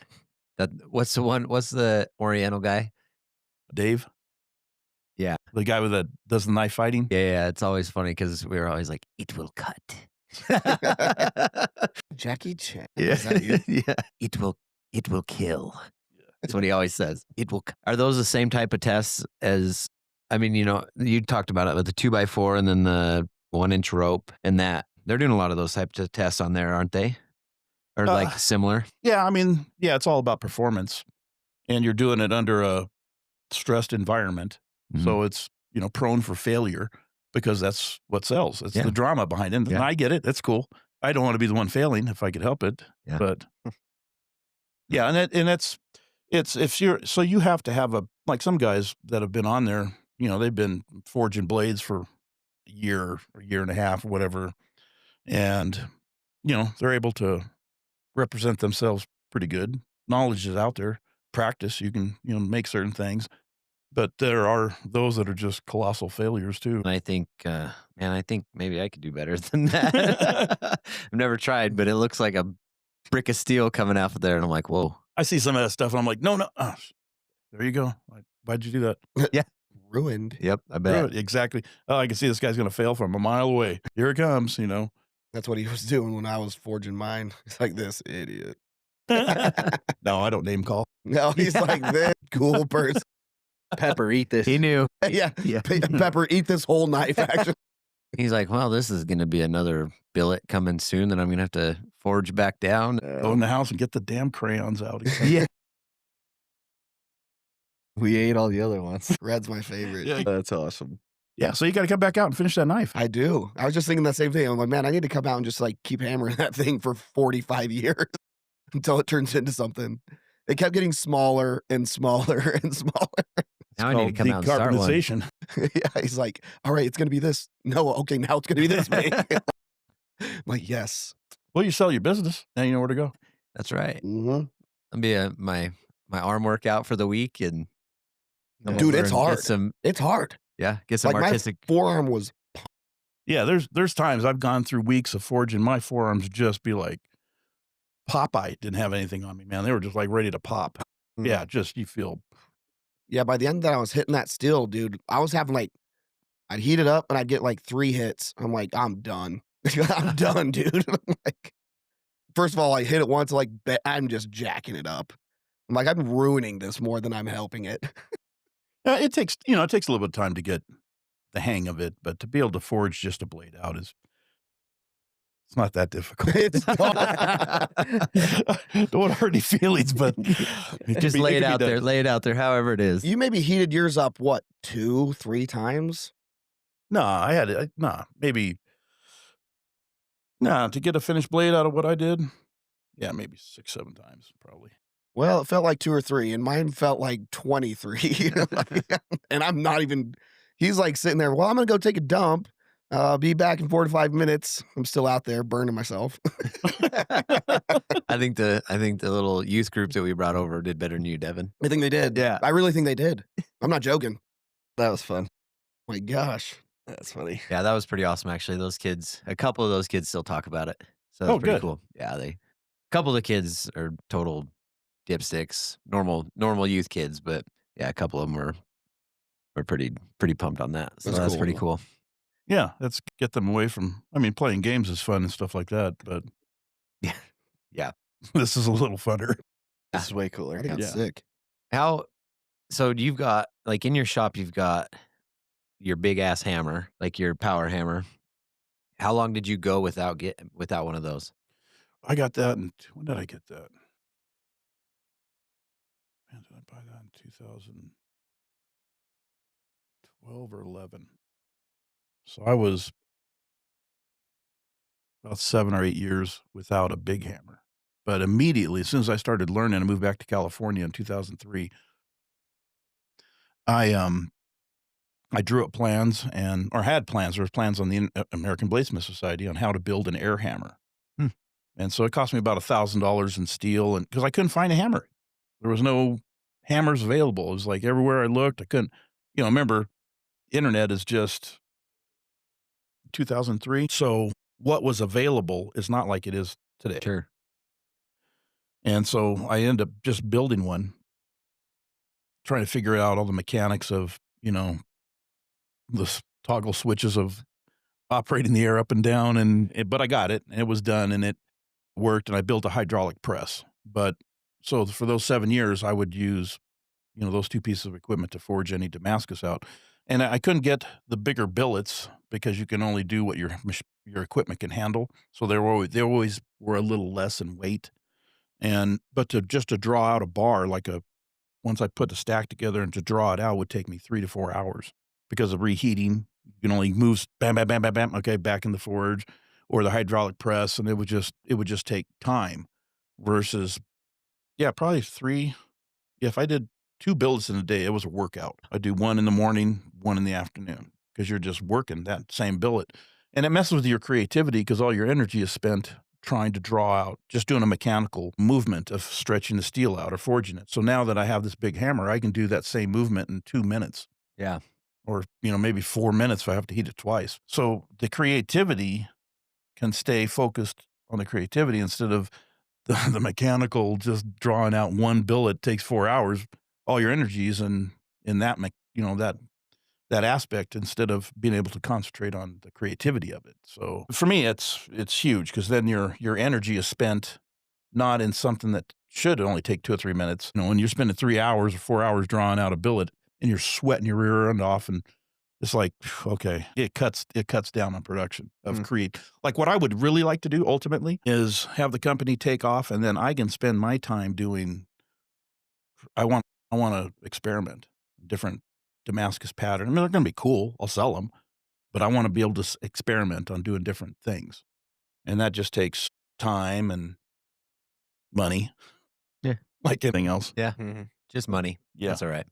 Knowledge I have, and I'll gain more. Yeah, but to be able to sit there and have that time to do that, it's without equipment I could do it. It feels good. Are there things in knife making that well, that not that because it would already be done, but that you believe can be done, but nobody else has tapped into it yet? Or you have ideas, like you said, you're going to experiment, but they're ultimately you want to do, but nobody has done it yet, but in your mind it makes sense that it can be done. Does that make sense? Yeah, let's say experimentation. About the same time, there's a pattern of steel Bill Burke developed. It's called the River of Fire. And it's the way you forge a feather Damascus pattern that will make real serpentine movement of the center of the feather. And I had this in mind and, my idea, I wanted to do this. So I built this blade for my mastersmith test. And I got done. I go to another guy's shop. He's a maker in Walla Walla, Washington. I'll think of his name in a minute. Probably after the podcast. I went to his shop. Hey, stop by. I was in the area. I'd seen him at different hammer ends, and he had on his bench a billet just exactly like that. And I was like, what the? I got the same thing at home. I just made this. And then I get back home. I was talking to somebody. Oh, Bill Burke. And he had made it 6 months or 8 months before. And so it was like 3 of us came up with this idea, and I was like, well, I mean, that's cool because I carried around that idea for a year, 2 years. But, by the time it finally come to fruition or whatever, these other makers had already made it. So there are ideas out there that I want to do, and I know other guys would want to do, but we just don't, it's like everybody else. We got to put, beans and rice on the table and pay bills. So we do other things instead of the experimentation like I'd like to do. Yeah. Yeah, that would be cool. Is there any in the knife world patents? Is there anything like that people kind of, or is it just the golden rule that you don't go look at your knife and then copy it? You know what I'm saying? Is that? Yeah, but you're going to be more. You start getting into. Or is that more just production of mass? It's going to be bigger companies. Okay. They'll Ken Onion is a designer, lives in Hawaii, makes folding knives. He'll sell his design to, I don't know who he sells to, Kershaw or whatever. Okay. And they'll make that. That's a pattern. They'll patent that look, that everything, so that it can't be, on the world market copied. But if a custom maker, everything we do is so one-off, it's not really going to be, unless it's a mechanism. Now there's different guys I know that have made different mechanisms for knives, whether it be the locking mechanism or how it opened or whatever, and they have patented that, and they can sell that patent to, one of the bigger companies to implement it or whatever. But other than that, no, it's not gonna affect a guy like me. Nobody can do what you do. Come on. they would steal my stuff versus me steal theirs. Yeah, so borrowing intellectual property or using it. It's one thing to steal something because you don't have an idea how to do it and use exactly what they do. You're copying it versus taking an idea and then I do the idea differently than you would do it or they would do it. That's, it's something totally different, but that's how I like a lot of stuff I do. I'll see something made somewhere else and I'm like, oh, wait, I could do that. How I added a strap to a leather sheath that I saw in a museum versus how other people were doing it. And it looks cool to me and it's replaceable. And it's just something I picked up and nobody else noticed it when I went to the museum, but I did, of how something was attached. So it's that with a lot of different things in creativity or whatever. But yeah, as far as the patents go, yeah, that I wouldn't have to take from anybody. I would just see it and figure out, reverse engineer is what I would do, but my own style or way. But if I was to do something, large scale in production, that type, I'd probably, then you got to get attorneys involved and that would, I don't know if I'd like that so much. No. Yeah. No, it takes forever, costs a lot. Yeah, they do. Trust me, I know. What's your favorite knife you've ever made?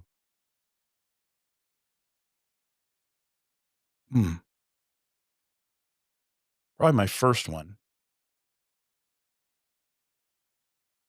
And then I'm going to have to say, I made a knife for the Prince of Saudi Arabia. I thought was pretty cool. Pattern was cool. Handle was cool. What? The Prince He of just hit Saudi you up? Arabia? What up, Yeah. dude? I'm Just- on IG. Just dropping names. Yeah. Hello, my friend. Yeah. Very, very good. Very, very good. It was one of his handlers. Somebody contacted me and said, hey, this guy is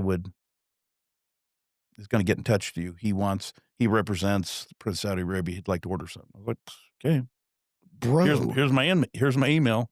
Hey, dude, let me talk to him on the phone. When was that? I was living here, so I'm going to say like 4 years ago.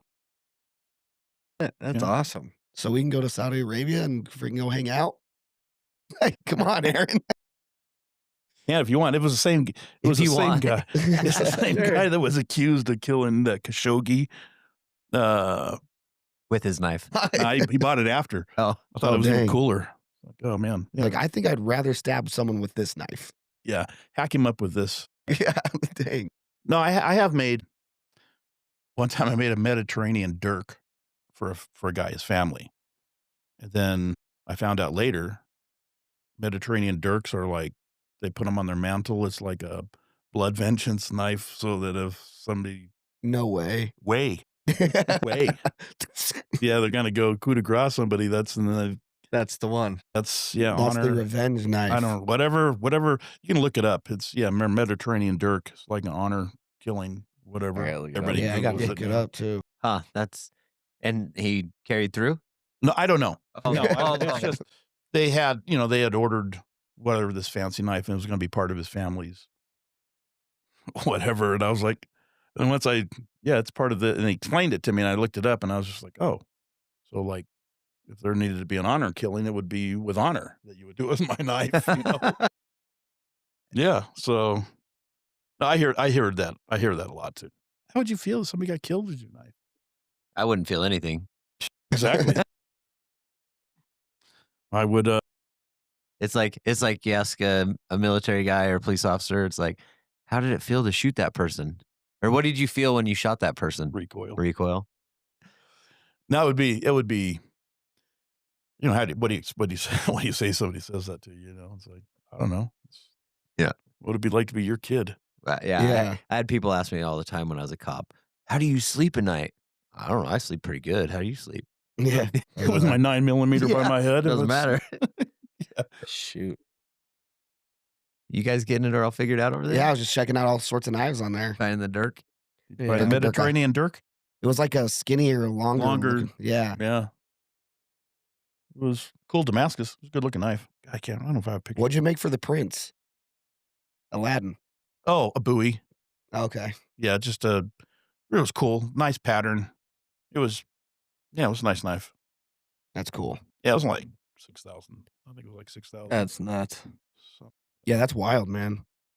What's your most expensive knife you've ever made? A dagger sold for like 12 or 13, something like that. Sheesh. That was recently. I got another one for sale. Is that big old Joe? Huh? Is that old Joe Rogan's? No, that'll be coming up. But no, this one I just made. Kind of, funny story with this. I had a cool blade.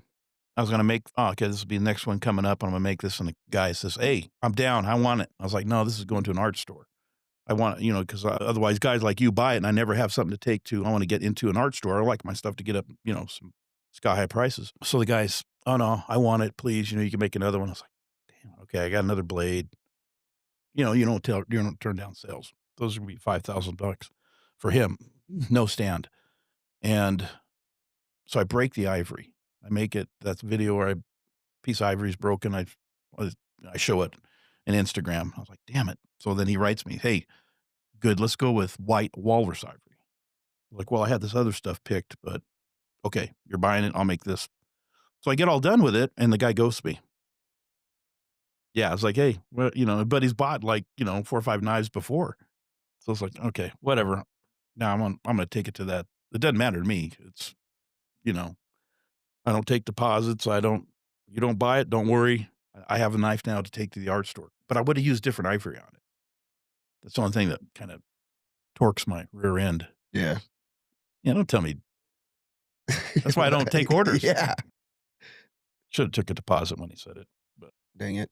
No, I don't care, actually.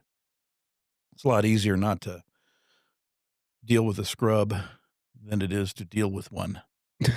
So now I know not to deal with the scrub. There you go. Yeah. It sucks to owe people something. Yeah, I hate that. Because if you get a deposit, now you owe them. And so now you're on the line instead of being like, Yeah. I get that. That's why I don't take deposits. No, I had a collector. We were on the phone for 45 minutes. And he's like, oh, I like, this aspect of this knife maker. I like what he does here. And I like this other guy. I like what he does here. And I like what you do. But I'd like you to do this differently, this. And after 45 minutes, I was like, my suggestion to you is to go buy a knife from every one of those guys. And then just let me make a knife and you can buy mine. Then you'll have all of them. You don't have to have we don't have to be a Marvel character where you put us all in one blade. We are not Thanos. Exactly. Or, Deadpool or whatever. Yeah. That'd be so cool. Deadpool knife. Yeah. Well, I'd like to make something like that. That'd be cool. Hey, you never know. Could you make a katana? Yes, I've made a wakizashi, a couple of them.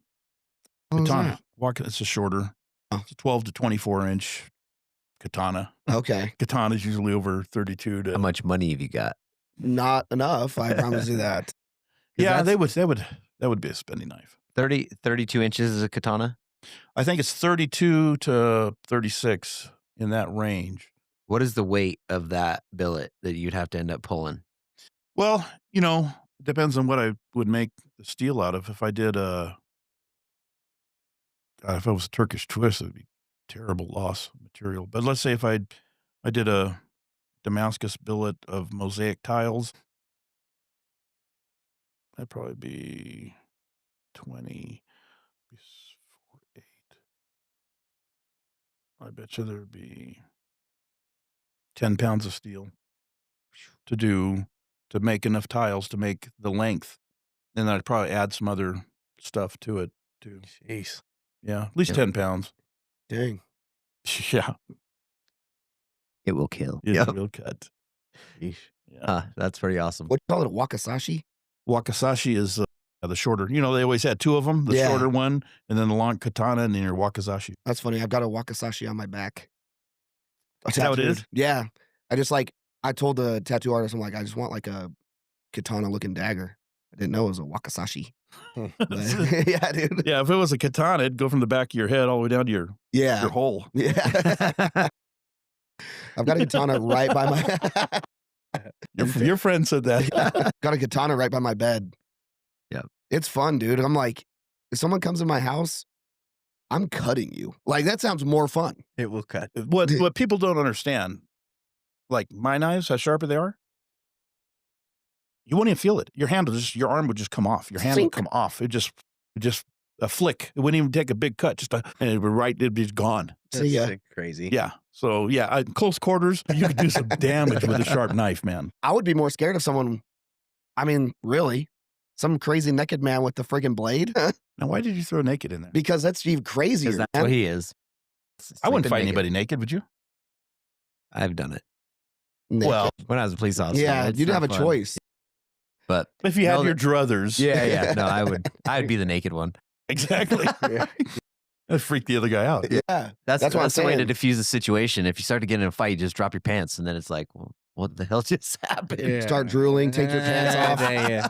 shake a little bit. Yeah. People start screaming. He's got a weapon. Yeah. Yeah. It's a little dagger.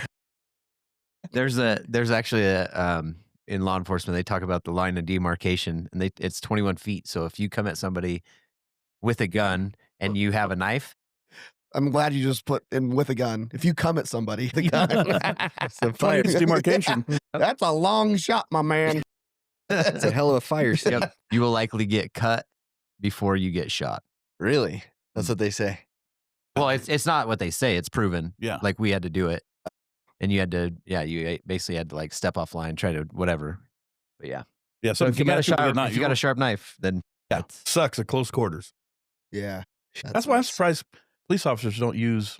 They're not allowed, or you can't use knives at close quarters, or you can do whatever the hell you want. yeah, you got somebody coming at you. I mean, Yeah. it'd be nice to have a little. Yeah, Yeah. there's a lot of guys that would carry, like, I never did because, I don't know, I would always just grab my gun or something, Mhm. but they would carry like I don't know what the hell they are. They got like a dagger with a loop. It's kind of like a Oh. scuba diving knife. So you put your pinky into, so they Yeah. can't take it away from you. Too? Yeah, they'd always carry that Around like it? on their belt. Yeah. But the funny thing is nobody ever trained with it. And it's like, you're going to stoop to your lowest level of training, Yeah. right? Well, what do you train with? You train with your firearm. or your taser. You're not going to freaking grab for a knife. Typically, I never trained for it, so I would. yeah. I did a knife class once where it's like knife fighting, and it was pretty cool, actually. That's cool. Where'd Yeah. you do that? There's a guy out the site that I worked with. His name's Adam Boyce, but he goes all over the country and takes these classes and then brings it back here. And he's done courses. I did it at Maltese, actually. That's Yeah. cool, dude. And you like come in, you figure out how to like block them, and then how to, yeah. There's one thing guaranteed in a knife fight: you're gonna get cut. I mean, that's what he says, right? But he's like, as long as he talks about like completely, like not dismembering, but like cutting parts of your arm that like your arm just doesn't work anymore. Yeah. He's like, Just like going sink, for and the then leg. legs. It's just like, Going You're for the done. ligaments. yeah. Could you imagine getting your Achilles tendon cut? Dude, Slice through your you ever shoulder, watch your the- arm's dead. do you guys ever watch that nasty, scary movie Hostel? Mm-mm. Maybe a long happens time in- ago. It happens in that movie. Oh, This chick's sitting at the chair and the dude like both of them, and then he's like, "Run." Yeah, I best thing you do in a can't. knife fight is run. It's true. What's that freaking movie where the guy's literally like, oh man, this is jacked up, but like, is it Jack Reacher? I can't remember where he like puts his buddy out on a tree or something, cuts his stomach open, puts his guts on it, and says run. So he just has to like his intestines just mine. I don't remember. What dark movie are you? I don't watching? know, dude. I swear. And maybe this is a book I read. Is this in your visions? Dude, maybe. This could work really well. I'm pretty sure not that this is real. It does sound familiar, but I don't know if. Yeah, I'm thinking of a different one. They do some crazy stuff with knives. You guys ever watch Vikings? Oh yeah. You seen that at the very end where they kill the guy? Blood Eagle. The Blood Eagle. Oh yes. Holy frick. They Yeah, basically, that's pretty hardcore. yeah, that's insane. You know what I'm talking about with that? The Blood Eagle? Oh my heck. I'm glad you thought. Cut the I ribs didn't know what they open, pull the lungs did. out. From the back. yeah. Oh my gosh. And if he doesn't scream during it, he can still go to Valhalla. So you can't make a noise. I'm going to the other place. Whatever not Valhalla is. Opposite Valhalla, I'll be screaming like a Yeah. stuck pig. I'm getting a pineapple in my butt for the rest of my life, too. Going straight to hell. That is nuts. ChatGPT is going to think I'm going straight to hell in a minute. When you find out what that movie is, be sure and text me. Okay. Want to bring it up at a family event? So, Yeah. Hey, come on, grandkids. Here you Yeah. go. Let me show you what Let's Gen X watch does. this. This Yeah. will be nice. That's crazy. Yeah. So if you had a piece of advice for a kid that was coming up into, I guess, what would you call it? Blacksmithing? Bladesmithing. Okay. Bladesmithing, yeah. Into bladesmithing, like what would your piece of advice for him be? Or Don't- anybody, that's not a kid, but anybody. Try not to be YouTube educated. I mean, there's some good videos on there, but what you can end up doing is picking up bad habits instead of learning correctly. So I would say, check your sources. Just because somebody puts a video out, I've seen guys, they're experimenting or they're doing that, and it's like, oh, why is this there? This is terrible as far as where you're leading somebody knowledge wise. If I was to say, okay, you're going to be a bladesmith, you want to do that, sign up with the American Bladesmith Society. It's, I don't know, $50, whatever it is to join. But then there's educational opportunities that come up through hammer-ins, and or it gives you a list of all the journeymen and or mastersmiths, and they will all entertain a call. That's Yeah, awesome. I get called all the time, and I'm happy to share with somebody. But if it's just a chit chat and waste my time, no, I'll tell them no. Sure. We got stuff to do. But if you have a legitimate question, I know I'm not alone in that. Everybody I know that's a mastersmith will take a call from somebody that's coming up and they have a legitimate question. Yeah. If it's a question that you can easily find out on your own, don't waste my time. Yeah. Like whatever it is about, do your research first. And then if you can't find the answer, I am the walking encyclopedia Sure. for knife making when it comes to that type of thing. So Yeah. I can help somebody. No, that's pretty awesome. I like that you guys are pretty open to it. And that's what, like the kid that's buying my business, I was telling him, I was like, don't be afraid to reach out to like big businesses and to other businesses, like figure it out. Yeah. And they will most likely help you. And if they won't, somebody else will. Yeah. It's not going to be like, I get people have egos and whatever, but yeah, it's pretty cool that the mastersmiths are pretty open about it.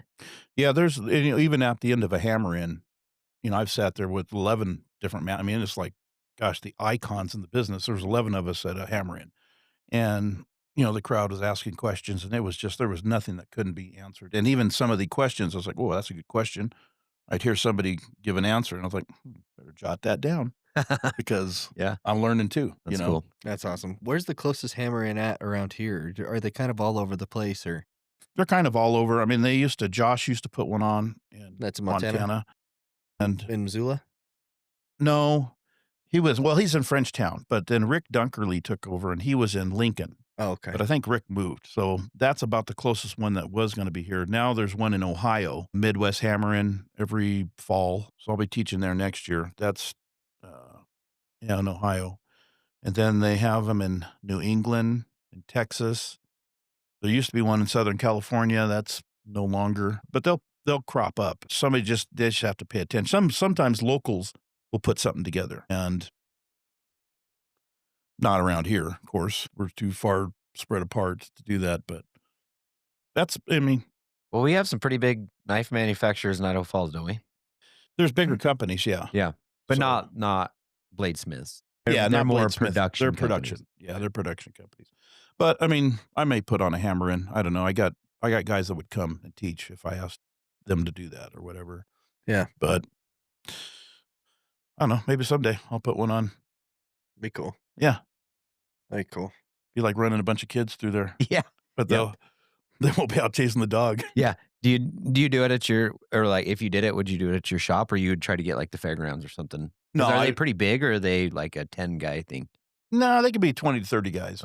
Yeah. And then if I had 2 or 3 guys come over and teach, it would be a pretty good weekend. So, like, to answer my question, like 2 days, weekend?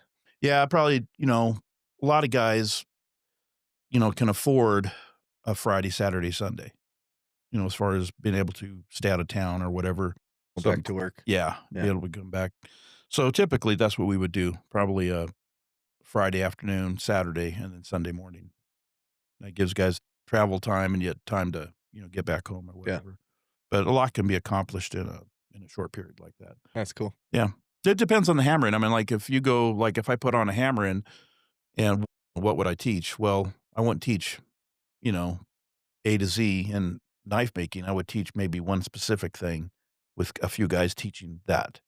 Maybe we'll just do handle design. You know, in my shop, we would probably do forging, I would imagine. But, you know, there's other guys, like when I taught, like I said before, they asked me to teach leather making. I'm like, at first I was a little insulted because I make knives. Well, you want to see my knives? You want me to teach leather making? But it was probably one of the most attended classes, and everybody was there in the main auditorium as I taught. And the reason why is because my leather work is top notch, and a lot of guys' leather work is not.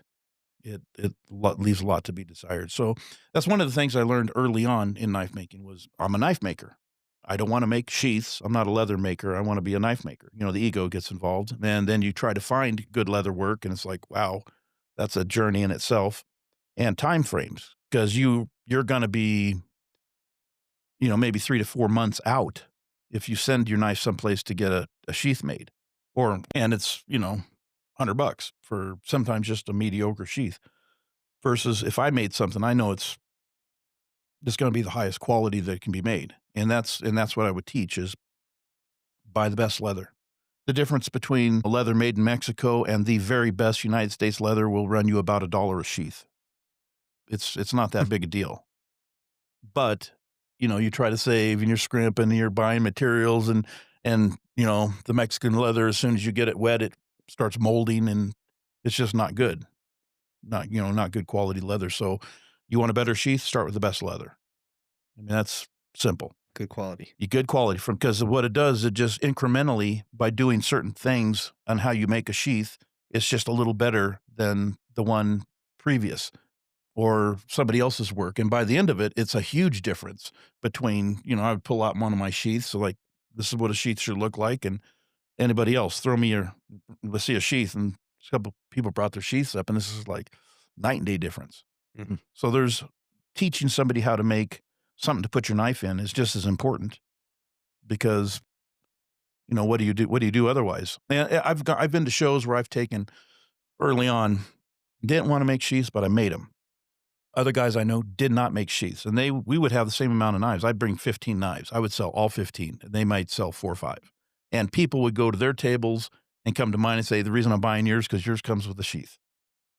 Because we would be about the same quality of maker, you know, and who we were and what we were at the time. So it made a huge difference for sales for me. I'd sell out, and other guys would take knives home because, I got to send it off and get a sheath.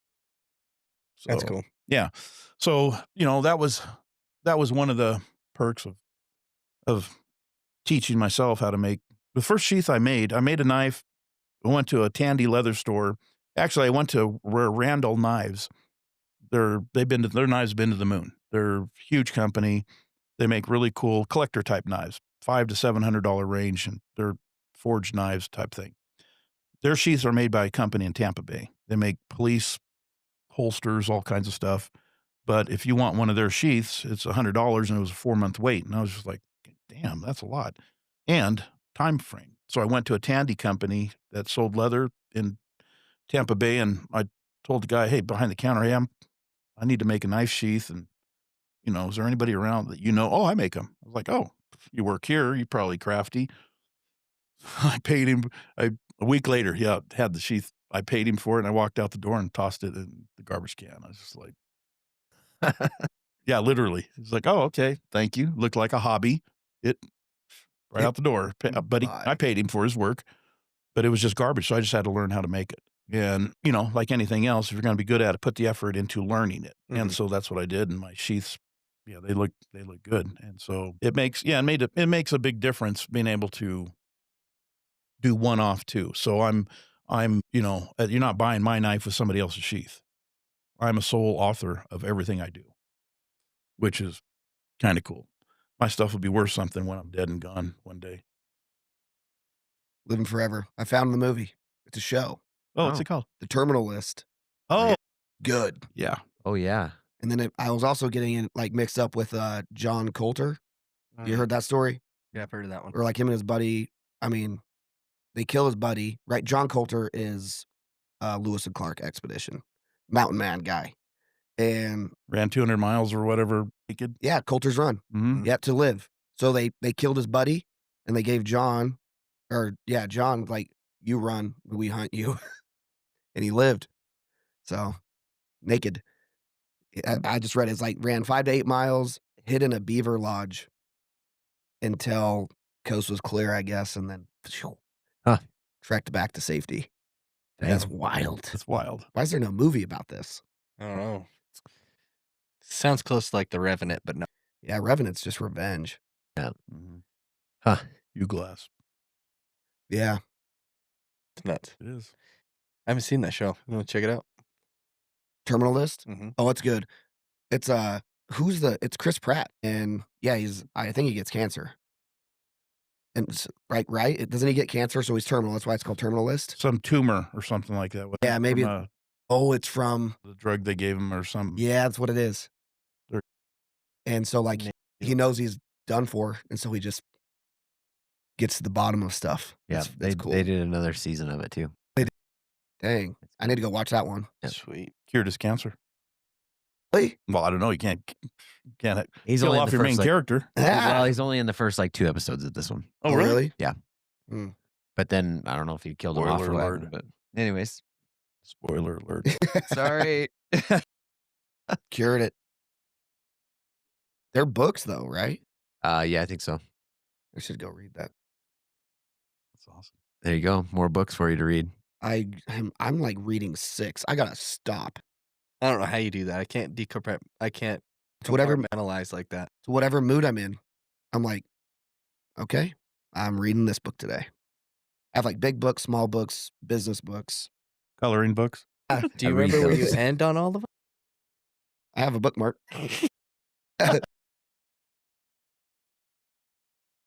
Yeah. I'm pretty sure Terminal List isn't that. Maybe I'm making this shit up. I thought there was like actually some truth to this story. Wonder, could be. But I don't know. Because Jack Carr. Okay, yeah. So Jack Carr made the books, but the books he makes are based around like somewhat Events? of a true narrative. Well, that's Yeah. pretty cool. Get a baseline to go off of. That's cool.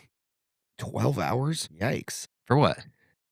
Audiobook. Probably freaking good though. Well, if you're going on drive, Put in 1.5 speed and turns into 8. Buy for 1 credit. I did it. Yeah, there you Yeah. go. Done. Well- All right, I'll shut the hell up. You guys have anything else for Aaron? That was awesome. It's been 2 hours, so we don't want to keep him. Yeah, it's pretty Crazy good. long, It was a good one.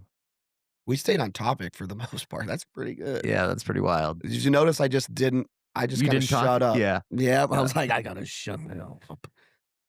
I don't know, Aaron, you got any nuggets for us? That's like sitting in your head. You're just like, I got to get this out.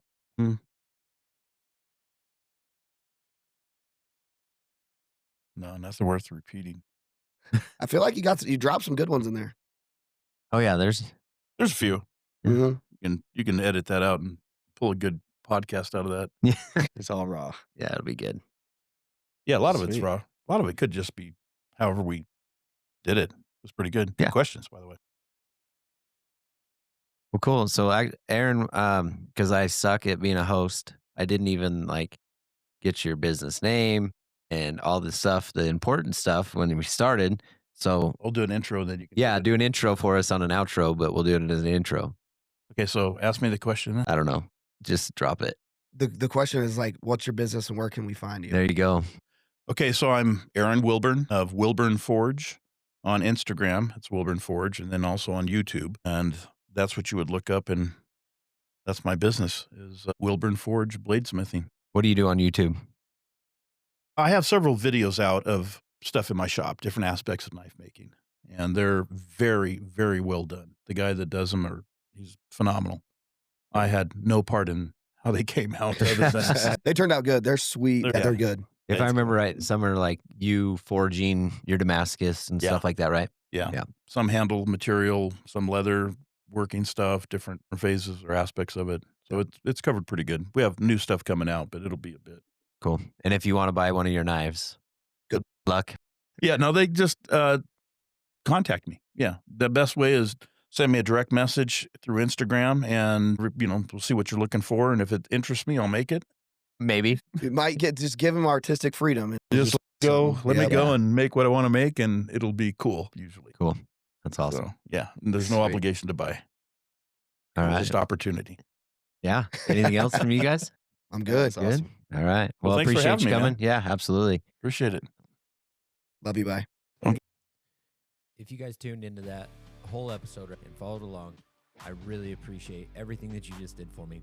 If you wouldn't mind going and sharing this with your friends, family, people that you know, bring them onto the podcast. Let's get them involved. And I want to also talk to the most interesting people that you have in your life. If you have somebody that you know has a killer story that you just know would be charismatic and be able to be on this podcast with Devin, Tyler, and I, refer them. Bring them to me. Let's get them on here. Let's hear their stories. We love to hear from new people, new journeys, new adventures. Thanks, guys. Follow along next time.